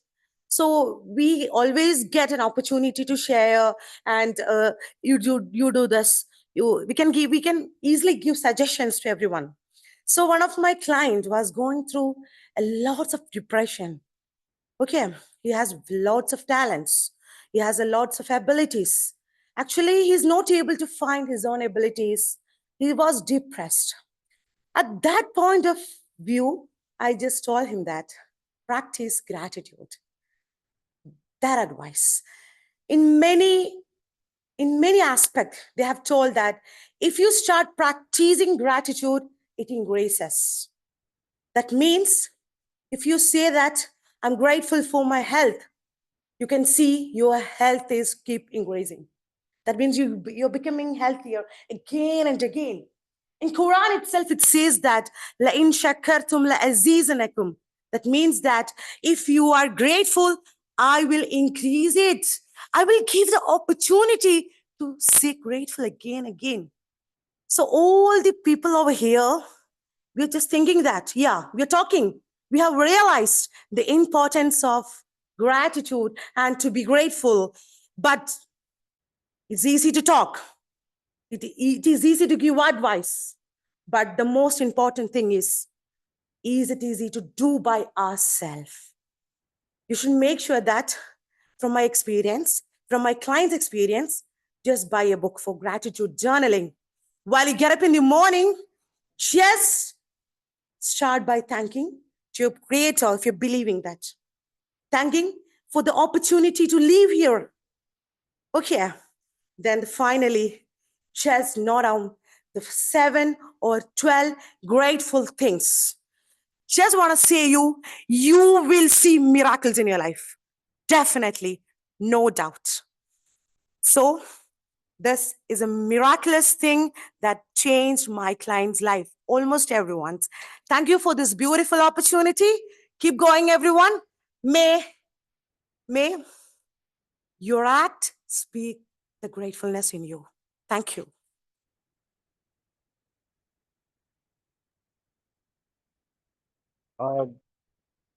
Can we go ahead for 2 more questions? Maybe one online, one here. Online.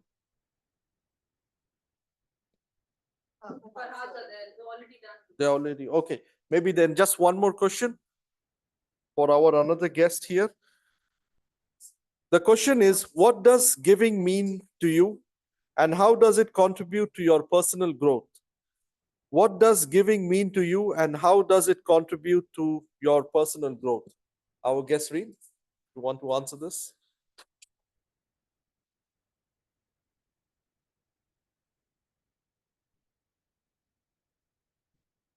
Can you repeat the question, please? What does giving mean to you, and how does it contribute to personal? I've been looking for the meaning and the definition of happiness almost most of my life. Searching, asking, referring to coaching, I realized finally that the main definition and the meaning of happiness is giving and making others happy.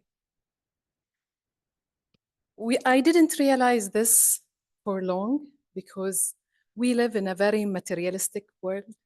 So the more we buy, the more happiest we become. But then throughout my training career, which is like 4 years, I started the last 4 years, when I started giving my care, my passion, my bit of advices to others, and saw the impact that those advices and this passion and words coming from kindness and gratefulness, how impacted the participants, I realized that only by giving I'll become happy. And that's why actually I'm here, because the more I will give, the more I'll be happy. Thank you so much.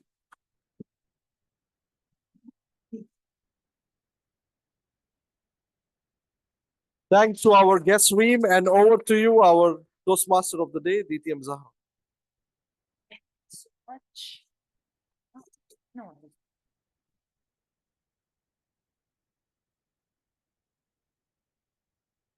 Thank you so much, DTM Ali Shahbaz, the Table Topic Masters, for the great questions, and of course for the table topic commentators for their great answers.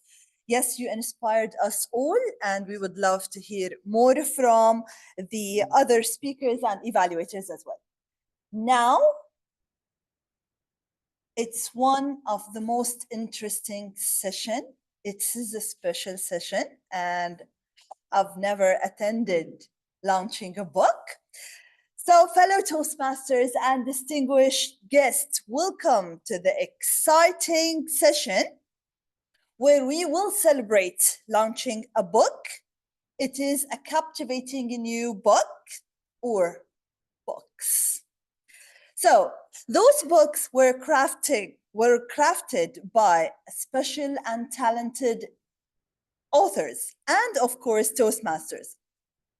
So their books were not just a collection of words, but it is a portal of world both familiar and fascinating, reflecting the passion and the dedication they have and they put in every single chapter. Fellow Toastmasters, please put your hands together to welcome the accredited speaker, the one and only DTM Mohammed Shukri.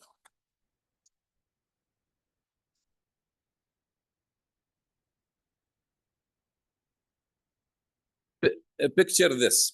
You sit with someone and you bring the best pizza home and you start eating the pizza, but someone picks the mushroom, throws it out. Why? I don't like mushroom. Okay, let's eat. And then they pick the bell pepper, they call it bell pepper? Yeah, bell pepper out because they don't eat bell pepper. And then they take out the olives. Olives! Because they don't eat. I said, what's left in the pizza? And then that's not all. They eat the pizza and they said, what a horrible pizza. It's not pizza what you're eating. It's just bread and cheese only. So isn't life like this? We complain about life because we messed with it. We interfered with it. We removed things. We are not happy with this. We are not happy with that. We are not happy with this. What is our life? Our life is a big pizza. You didn't cook it, you didn't bake it, but you're not happy with this, you're not happy with that, you're removing this, I don't like that, and then you complain, what a horrible life. If you visit a painter in his studio and he is painting beautiful picture, would you be mesmerized? Beautiful painting? No, it's painting in the making. And you will say, what is these colors? What is this guy doing? And when you see it in the gallery, it's a masterpiece because it's made of pieces. But then you say, if you go zoom in and you look at the black spot, why is this a good black spot? Remove. It's ugly spot. That blue spot, no need, remove it. It's ugly. What is this spot? Remove it. And you remove these spots that you don't like. Are you looking at the same beautiful painting? No. The painting is beautiful with everything in there. The nice, the not so nice. Life is like this.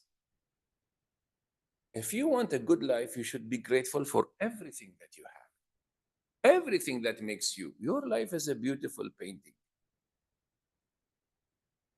You are the one and only.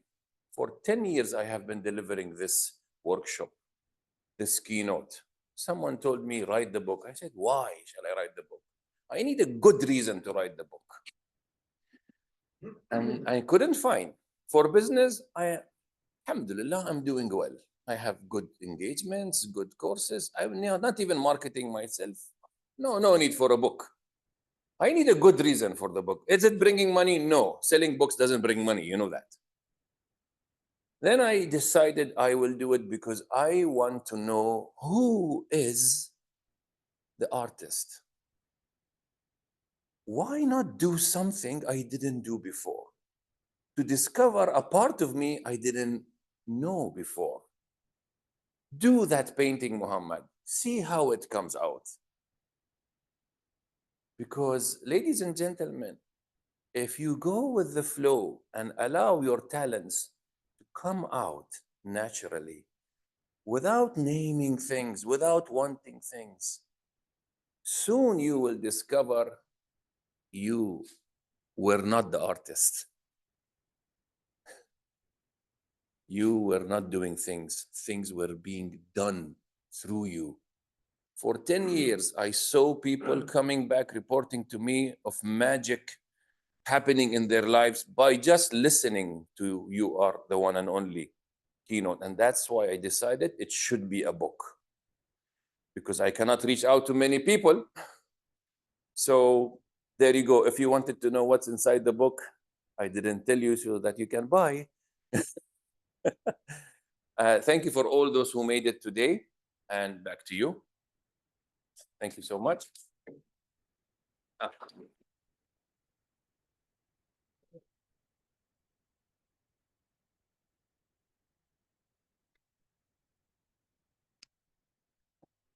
Thank you so much, our accredited speaker, DTM Mohammed Shukri, the one and only. And now we would love to hear from his coach, Toastmaster, DTM Manju. Please give her a big round of applause. Thank you so much. First of all, a note of gratitude to God that I'm standing here today, because I had acute rheumatoid arthritis, severe pain in muscles, joints when I was 31, 32. So every day I wake up, I thank God. Every day I open my eyes, I thank God. I see if my fingers are working. Oh, those are working good. Look around, family is also alive. And then I see all those beautiful WhatsApp messages from my friends and family and Toastmasters, which is like my second family. I thank God. And every single gray hair I have, I wear vigorously with valor, because I'm a warrior and we all are deep down. We are warriors who have fought life, lived to tell the tale. Aren't we all? So, friends, I discovered this beautiful world of Toastmasters, which I like to call it as a magical world. Any Harry Potter fans here? Okay, okay. So in Harry Potter world, they call it Hogwarts. So Hogwarts is the secret world which is unknown to the others. So I call Toastmasters. If you're a guest here, please raise your hands. First timers to Toastmasters. Okay, not this kind of the guest. No, guest as in people who don't know Toastmasters. So it is the secret world where we learn to give, grow, and glow. So I've been here in Toastmasters for 11 years. And with each year, have I been glowing without any skin cream? Yes. Without any cosmetic surgery? Yes. So the reason is simple. It is give. And what is this give? You have this give in your, I was thinking it's just a coincidence. It's there on your theme as well. Give is something very close to my heart, because I believe the book that DTM Shukri was telling, you are the one and only, in that also he's giving. He's giving away an important lesson that he learned. You are the OAO. But to know more, read his book. I'm not going to tell what's in it. He's looking at me anxiously. Will I reveal? No, no, no. Okay. So I learned that G is for gracefully be grateful, as in graceful gratefulness, G. And this I is from Toastmasters. The Toastmasters, we have this IRS, integrity, respect, service, and excellence. So I borrowed from Toastmasters. I is for impeccable integrity. Not just integrity, impeccable integrity, because I believe that true integrity is when you do the right thing when nobody else is watching. Are you doing that? That is true, impeccable integrity. And the V is vigorous valor, because every day, every cell in your body is vigorously fighting for you to stay alive, because we are being surrounded by billions and zillions of microbes, fungus, bacteria, virus. I know it's all bad, but we are alive. That means every single cell in our body is vigorously, valiantly fighting. Okay, so we, and then you have the E. What is E? Enthusiastically excel. That E again is copied from Toastmasters.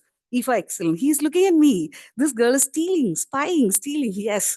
Yeah, not girl, woman, lady, hag. Yeah. But I like to believe I'm a girl. Okay.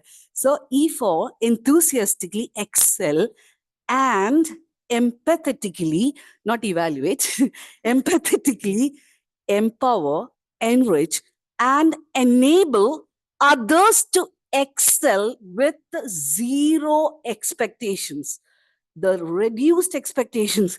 I'm trying that because on my 10th anniversary, I have only one husband, but I've had 2 Indian mother-in-laws. So I'm a warrior again. One husband, 2 mother-in-laws. Can you imagine? Google Indian mother-in-laws, then you'll know. If I've survived 2 Indian mother-in-laws. Yeah, but one husband only, okay? So with that husband, I tried giving. I gave him 10 gifts, expecting he'll give me what? 10 gifts back. Did I get? Nothing. Now I give, no expectation. Am I happy? Yes. Happier? Yes. So I learned a big lesson. I think the trainer who just spoke before me said, the more you give, the more you receive. The more you give, the more happy, the happier you become. The more you give, you start glowing, you start growing. And I learned from Tony Robbins at Singapore in his coaching session that living is giving. So live to give and give to glow and grow. Thank you, my friends. And back to the Toastmaster of the day. Thank you. It's Bhuti and Manoj for your, again, inspirational word. Yes, we are grateful here in BAT today. It's an extraordinary meeting as we have 2 outstanding authors. We started with the first, and now we would like to give a chance for the second author who would like to share with you the inspiration behind writing his book. Please put your hands together to welcome Toastmaster Farhan.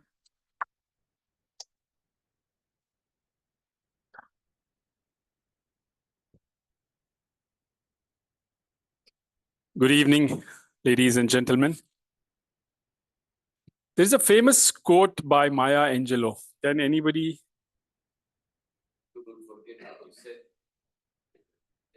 Okay, not this one. So I'll say, the journey of 1,000 miles begins with a single step, right? And our life is a journey itself, right? And this life has so many journeys within it, right? So I'll be sharing some of my journeys in my life. First, I'll begin with my journey as a student.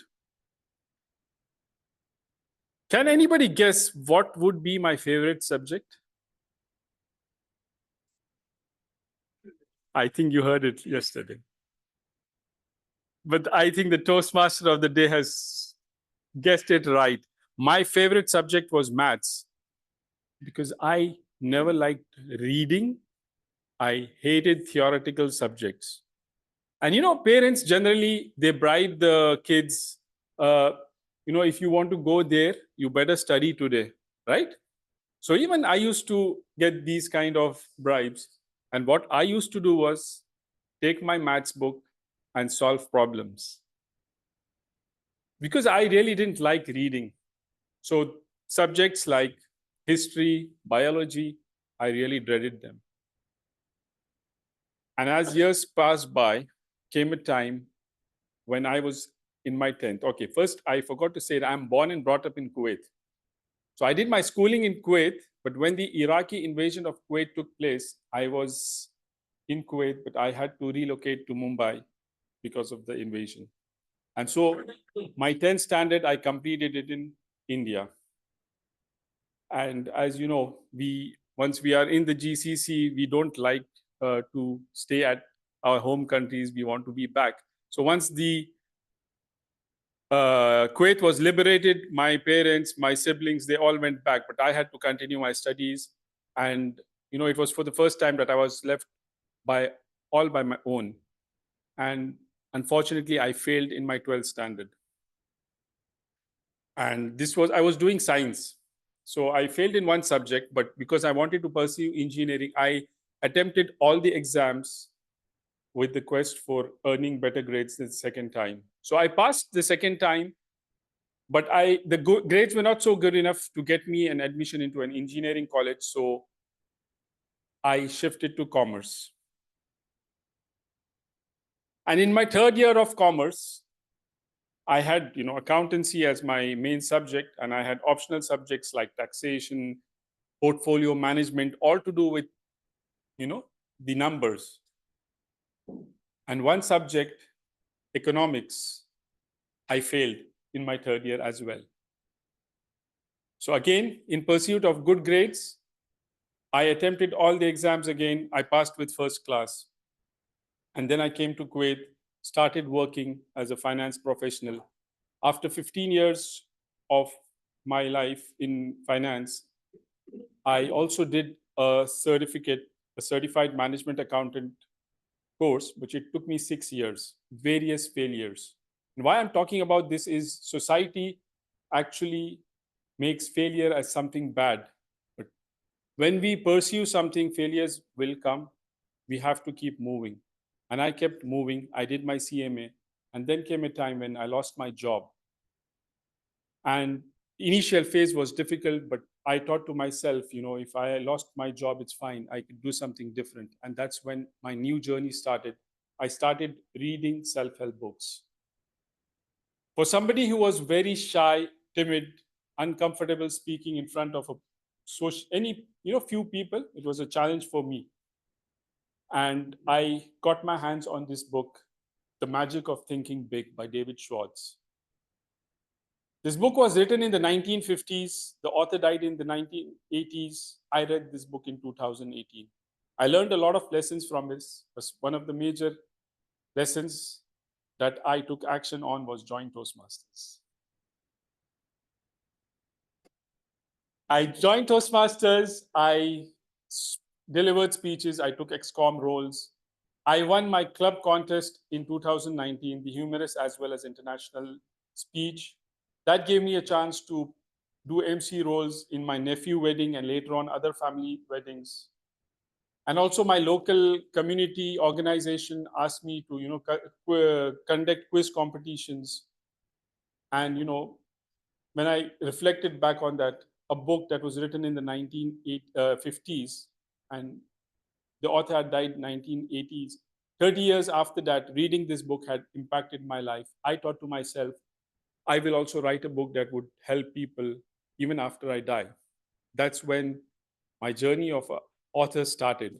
But, you know, for somebody who was always struggling to write letters, even an email to my boss was such a dreaded task for me. I used to type one line, delete it, type another line, delete it.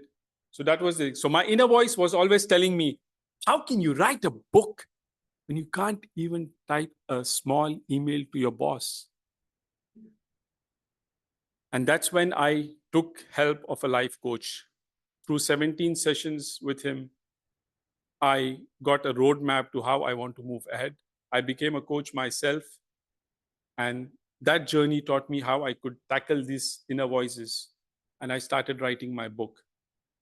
And my book talks about how we can overcome our limiting beliefs and thrive in life.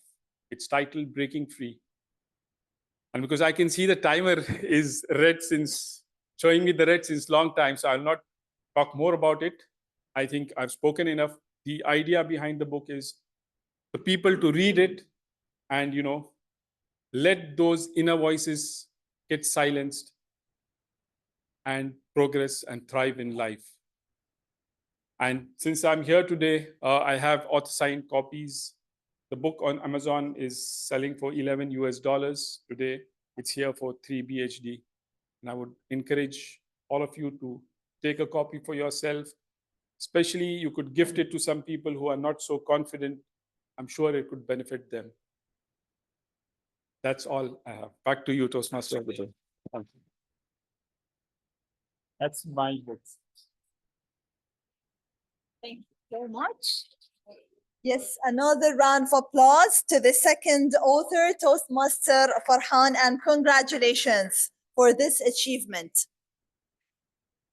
Now, we would like to thank every single participant, starting with the special authors, the functionaries, the speakers, table topic commentators, and we would like to just start with the last but not the least. It's the general evaluation session. So, the general evaluation session will be led by DTM Said Abbas Al-Alawi, who will evaluate the entire meeting. So please put your hands together to listen to the final remarks from the general evaluator, DTM Said Abbas Al-Alawi.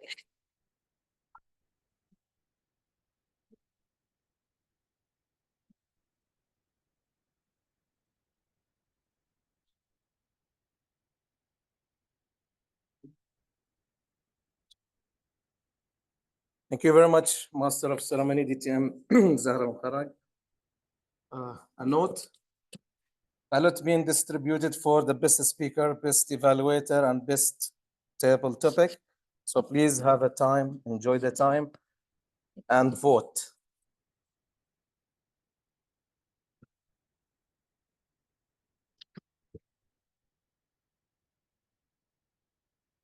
To start the evaluation session, who like auditors? Straightforward question, and I want really straightforward answer. Who love auditors? Being auditor yourself, don't think you everybody love you, by the way. So you are exempted. You don't need to answer. Generally, auditors are not likely to be loved. No, your boss is great. I will give you a lesson. Let me tell you something. Yani, I've faced many auditors.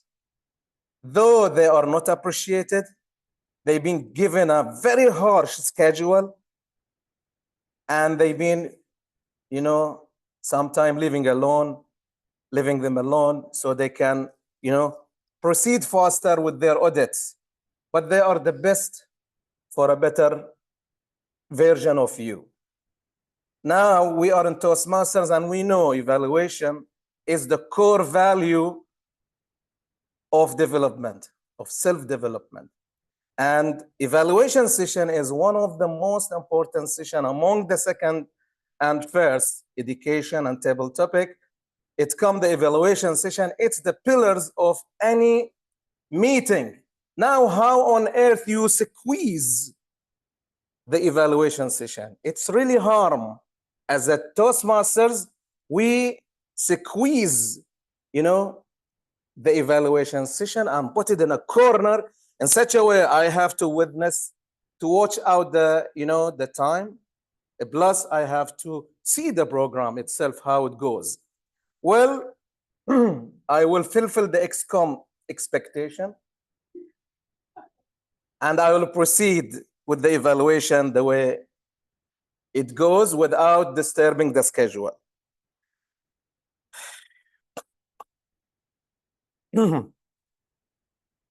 I have wrote a lot of comments, believe me, and God gave me the power to say it whenever it's possible.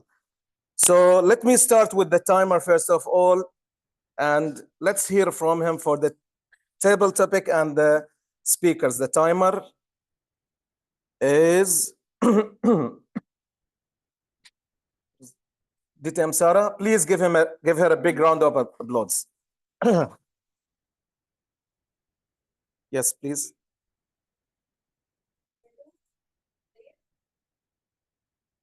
The timing reports for the prepared speeches. Our first speaker, Toastmaster Malike, took 8 minutes and seconds. Our second speaker, Toastmaster Duri, took 5 minutes 34 seconds. And our third speaker, Toastmaster Farooq, took 5 minutes.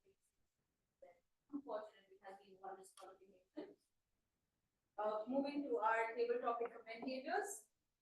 We have quite many, thanks to our table topic master.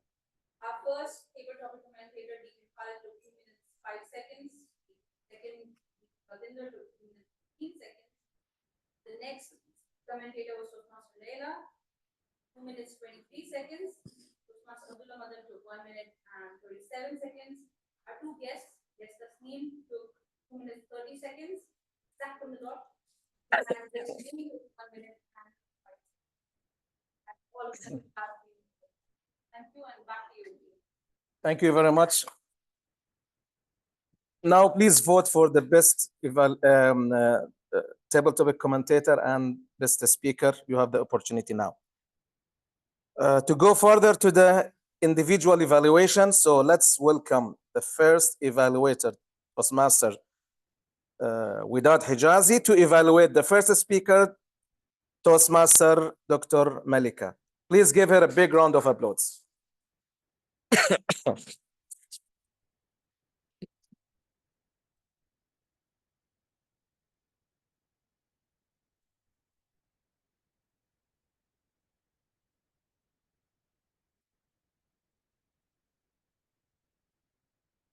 Thank you, Mr. General Evaluator.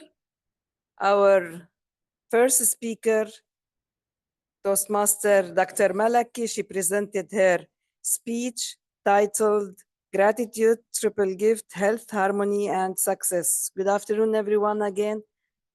I would like to thank her for the amazing speech she presented.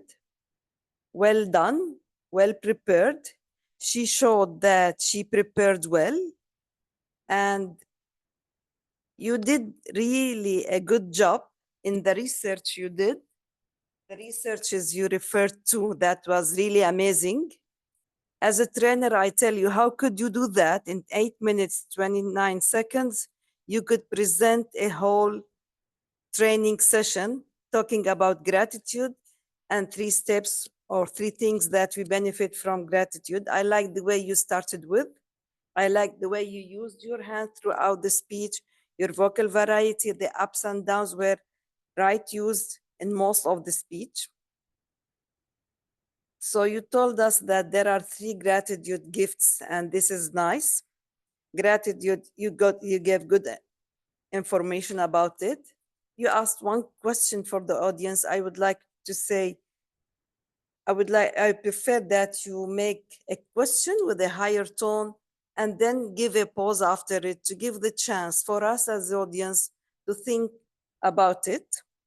I like the statements you said, secret ingredients for happy relations. And this is nice. Gratitude, like Wi-Fi to relation. These are amazing quotations. You also quoted from Quran and from Prophet Muhammad, peace be upon him, quotations. Well, saying the question, what else does gratitude do? Perception of physical pain, you could have expressed more, and you could have used things that you could improve.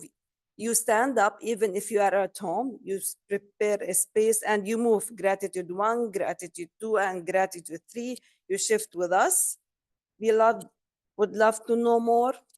The purpose of the speech is to tell us about your time management patterns, but we didn't see this in the speech. I would prefer you tell us, how did you manage your time to translate the book? How do you manage your time nowadays between your university work, an ExCom member, and between presenting speeches? You ended up with a call to practice gratitude that was good, finally saying how amazing is that with 8.29 minutes, 29 seconds, you could present a speech. I would like to ask you to focus more on the purpose of the speech, and the content would be like that. Finally, good luck, and expecting to see you in your next speech. Back to you.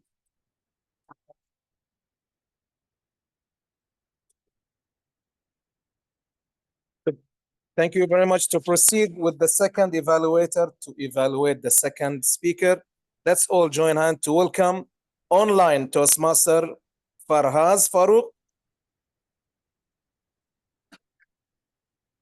Yes. Thank you, Mr. General Evaluator. Ladies and gentlemen, first of all, I would like to thank the Shall we speaker continue? for this amazing. Can you hear me? Am I audible? While we are waiting for the technical issues. Am I audible? Can you see me? Fine, fine. Can you hear me? So let's join hands to welcome Toastmaster DTM Farhaz Farouk to evaluate the second speaker, Toastmaster Juti Abi Rostom. So please give both a very big round of applause. Thank you, Mr. General Evaluator. The Can I mic be is heard, yours. ladies and gentlemen? Can I be heard? Am I audible? Can I be heard? Can I be heard? A quick confirmation. Yes, go ahead. Thank you. Brilliant.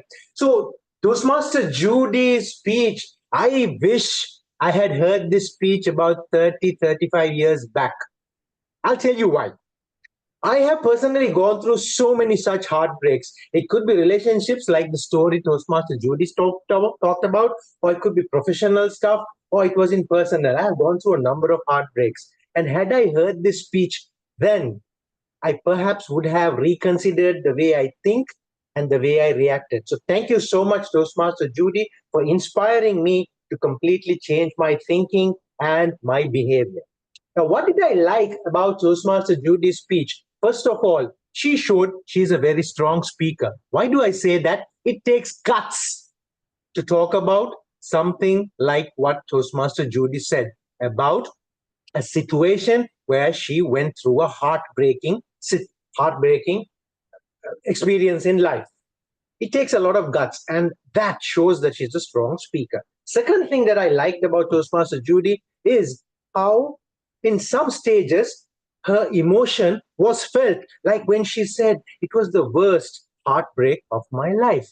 Her voice came down, and honestly, I could feel that this was the worst heartbreak, especially because I had gone through similar stories also in my life.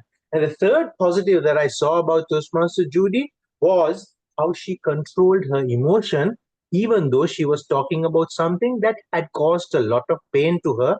I did feel her voice was cracking, but she made sure her composure was straight, and she did the speech in a very professional manner. So well done on all of that. Now, what would I like to see slightly differently in this speech is as follows. This is a speech about vocal variety and body language. First of all, starting the speech like this with the hands on the hips is probably not a great idea.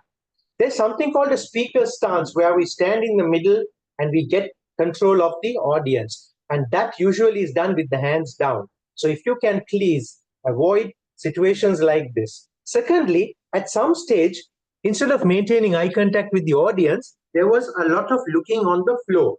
Losing eye contact with the audience is not a good idea. Now remember, Toastmaster Judy, there's something called intentional movements and unintentional. Lots of the things we do on stage is unintentional. Knowledge of them will help us to fix those. Secondly, what I would like you to think about is use the stage. How? We had the heartbreak situation, you can go to the left. We had the yoga situation, which is positive, so you could go to the right. And in the middle, we could have delivered the message. Using the stage is part of this project. And thirdly, please do not ever say I am not an expert. None of us are experts. As a speaker, you need to command that confidence, and you need to show the credibility. So avoid saying things like that. In summary, great speech by a strong speaker who had a lot of emotion and was controlling her emotions. Next, please pay attention to the stance and the way you use your gestures, stage, and don't underestimate yourself. Toastmaster Judy, I really hope, at least now, after 30 years, I have learned something well. Back to you, Mr. General Evaluator.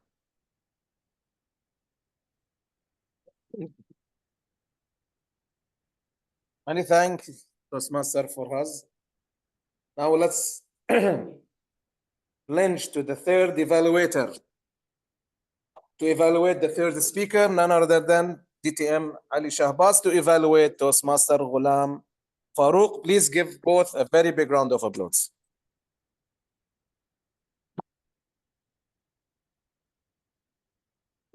Thank you, our general evaluator, DTM Sayyid Abbas. Fellow Toastmasters and guests, I'm here to evaluate, as you heard, our third speaker, Toastmaster Ghulam Farooq. He had a non-project speech which he delivered today, and it is a potential club contest speech. He's still making up his mind. Let's see after evaluation if he still goes ahead with it. But definitely, what was the call here? What was the takeaway message? How many of us remember that? Say thank you. So you did it. You can go ahead. It's a exactly certified by many here. He started his speech today with a very generic example. How many of you travel by flights? I was thinking of a joke at that time. I was going to say David came by ship. So, but obviously, I thought that would be added somewhere. So, yes, a very generic example, and we all connected. That created a vivid image. How many of you thought of you in the flight? I did. You see, that was a very basic start. Sometimes speakers, they think it won't work, but it actually worked. Such a good, humble start. How many of you have traveled by flight? He created a vivid image. There was visuals in my mind already, and a simple conversation with a flight attendant who he said thank you when the fasting seatbelt episode happened. And what difference it made? They fell into a conversation which was very thought provoking. And he spoke about how hard their life is and what thank you means to them. After we leave this place today, the people who will come to clean up, just a thank you would make a huge difference. And that's what I thought I would do if I still stick around when I see them. He spoke about school teacher. He spoke about a few other characters as well. So basically what I noticed, there were three transitions. In the first transition from the flight to the school teacher, here is where I saw there could be one punch, a point for improvement. That transition was a quick one from flight attendant directly to a school teacher. And there is where I noticed that gap could be covered somehow. There was definitely a call for action. There was a lot of words of wisdom exchange. And I like the humor punch line, which he spoke about. Why is this person teaching them? Taking us to industry and back to teaching. Another point of improvement, other than the transition, I like the body language, but it seemed the speaker was struggling. Now, the members of the club who know him, they know why his body language was like this. But he didn't say it to everybody. In a very humorous fashion, you can reveal that story with people. So the judges won't make up their mind that why the stage was not utilized to its best. So how speakers do it? I get migraine at times, sinus headache while I do my keynotes. But somehow I inject the humor so people would know something is wrong up here and he's acting funny. So definitely some humor punch could reveal a part of the story where, yes, there is an issue, so we'll be understanding. Other than that, the speech is good to go for the club contest and beyond. All the best in your future speeches. Thank you very much, Ms. Master. DTM Ali. Thank you. Now let me ask the timer again to give the report on the evaluation. Please welcome DTM Sarah.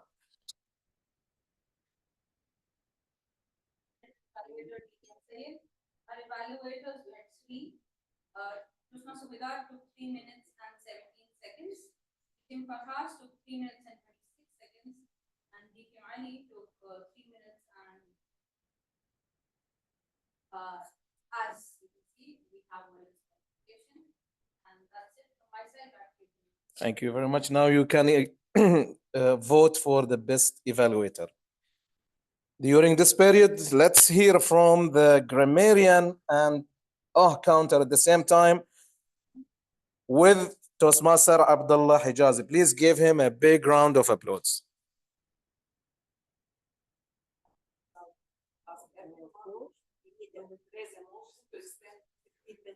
I want to.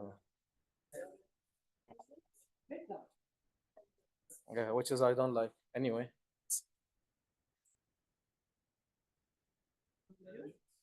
Yeah. Yeah. The president raised a motion to extend the meeting for another 10 minutes and seconded by DTM Ali Shahbaz. So the meeting will be extended with a 10 minutes. Thank you very much. Yes. Please. Good evening again. Let me start with the grammarian report. Most of the speakers today use the word. Sometimes I do use the track of using the word, but the most one who used the grateful word was Toastmaster Maliki in her speech. So thank you very much for using this word, and please be grateful to everything happened in your life, the bad, the good, the ugly. We have a lot of phrases, but the most one I like by DTM Dave, the champion of your time. So be the champion of your time. Value your time. And other things also. This is the grammarian report. About the counter. My heart. I tried to find repeated words all the meeting until I found one by one of the speakers. And we have a lot of us. So be careful. Us is not a filler word. Every time you are want to be to do an just pause. It's not a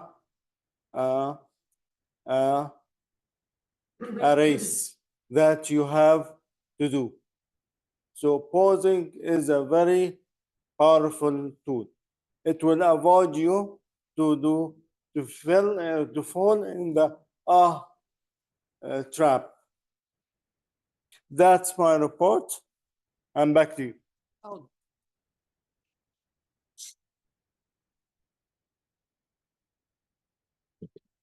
Thank you very much. I think he needs a very big round of applause for having two roles.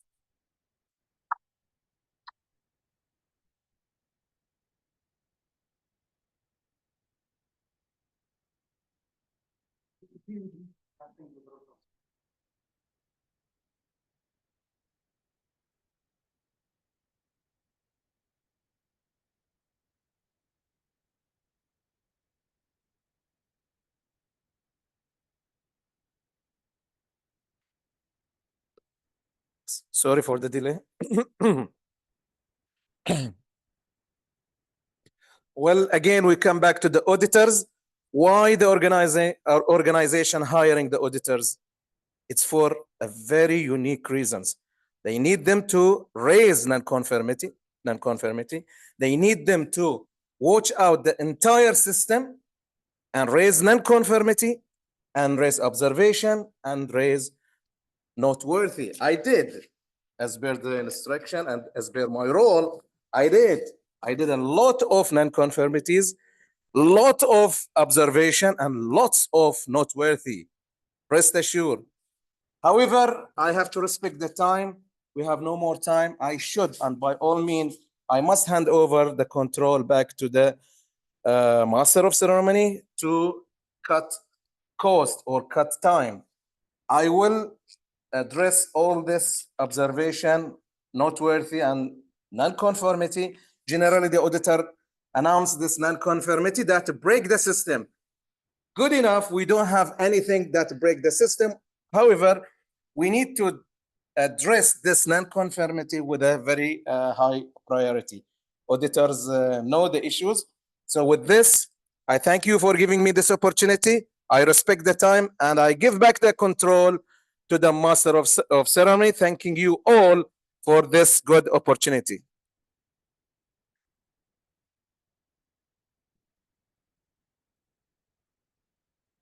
Thank you so much, DTM Said Abbas, for your general evaluation session and your evaluation comments. Now, I would like to give the control back to the president, Toastmaster Widad Hijazi, and I'm pretty sure that we enjoyed the meeting, and of course, we have lots and lots of takeaways with us, lots of comments, quotes, and of course, inspirational words. Please put your hands together to welcome President Toastmaster Widad Hijazi.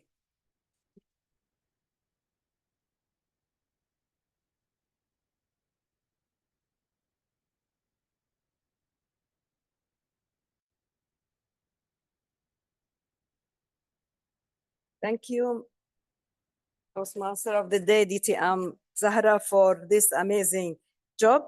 And now with the time left, for the benefit of the time, well, we really enjoyed this meeting today with all the takings we will take with us home. I would like now to announce the winners for today. We are all winners in Toastmasters in all cases. Our best speaker is, we'd like to ask Toastmaster Judy to come to the stage. You are the best speaker for today. Congratulations.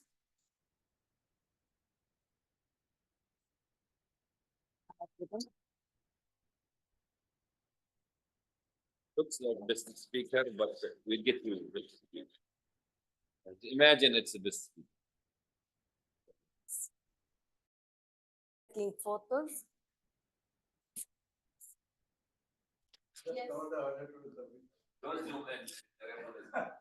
Yes, cover it.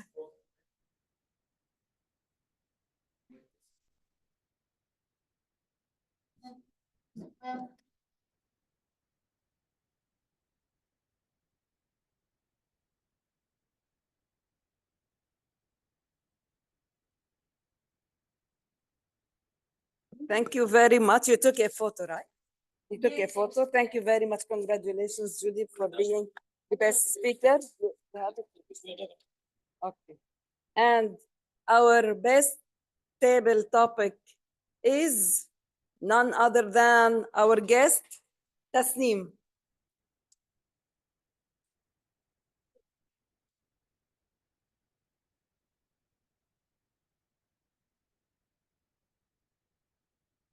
Congratulations.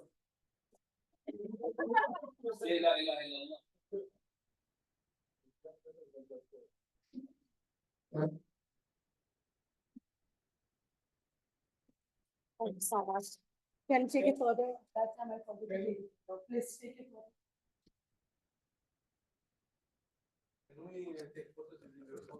And our best evaluator, it's easy to guess, right? Our best evaluator is Toastmaster DTM. Very close, yes. It's distinguished Toastmaster Farhaz Farouk. Congratulations for being the best evaluator. Happy for that. And this is for you. Okay. Yeah, we give him like this. Thank you. Thank you. Well done, brother. Big hand, big hand. Yes. I love when online people win. Because we You saved the Congratulations for all winners. Okay, so before closing, I would like to send gratitude for each and everyone for all the takings I'm taking. Well, I myself have my own copy of gratitude. I bought it then the second time I did my second surgery for my eye. On my way back, I can see the world without glasses. So I bought a book and says, stay positive and keep going. And I keep writing my gratitude since then. Every day it's next to my pillow. The first thing I do in the morning before leaving the bed is writing 10 things I'm gratitude for. One of them is that you are there. I'm sure of that. Your names are there, each one of you. I feel gratitude, feel grateful for all the things you left to me. And now for the benefit of the time, we will hear from the guest. I will announce meeting, not to be talking about the 260 adjourned. And thank you very much. Would like to hear from the guests about you. Yes, we need to have a group photo before you leave. Yes. My kids also have that. Sorry. Let's do this. We have, And guests, don't leave without giving us your impression about our meeting today. I'll give you mine. I want to tell about how was the business today? Today's meeting. Feedback.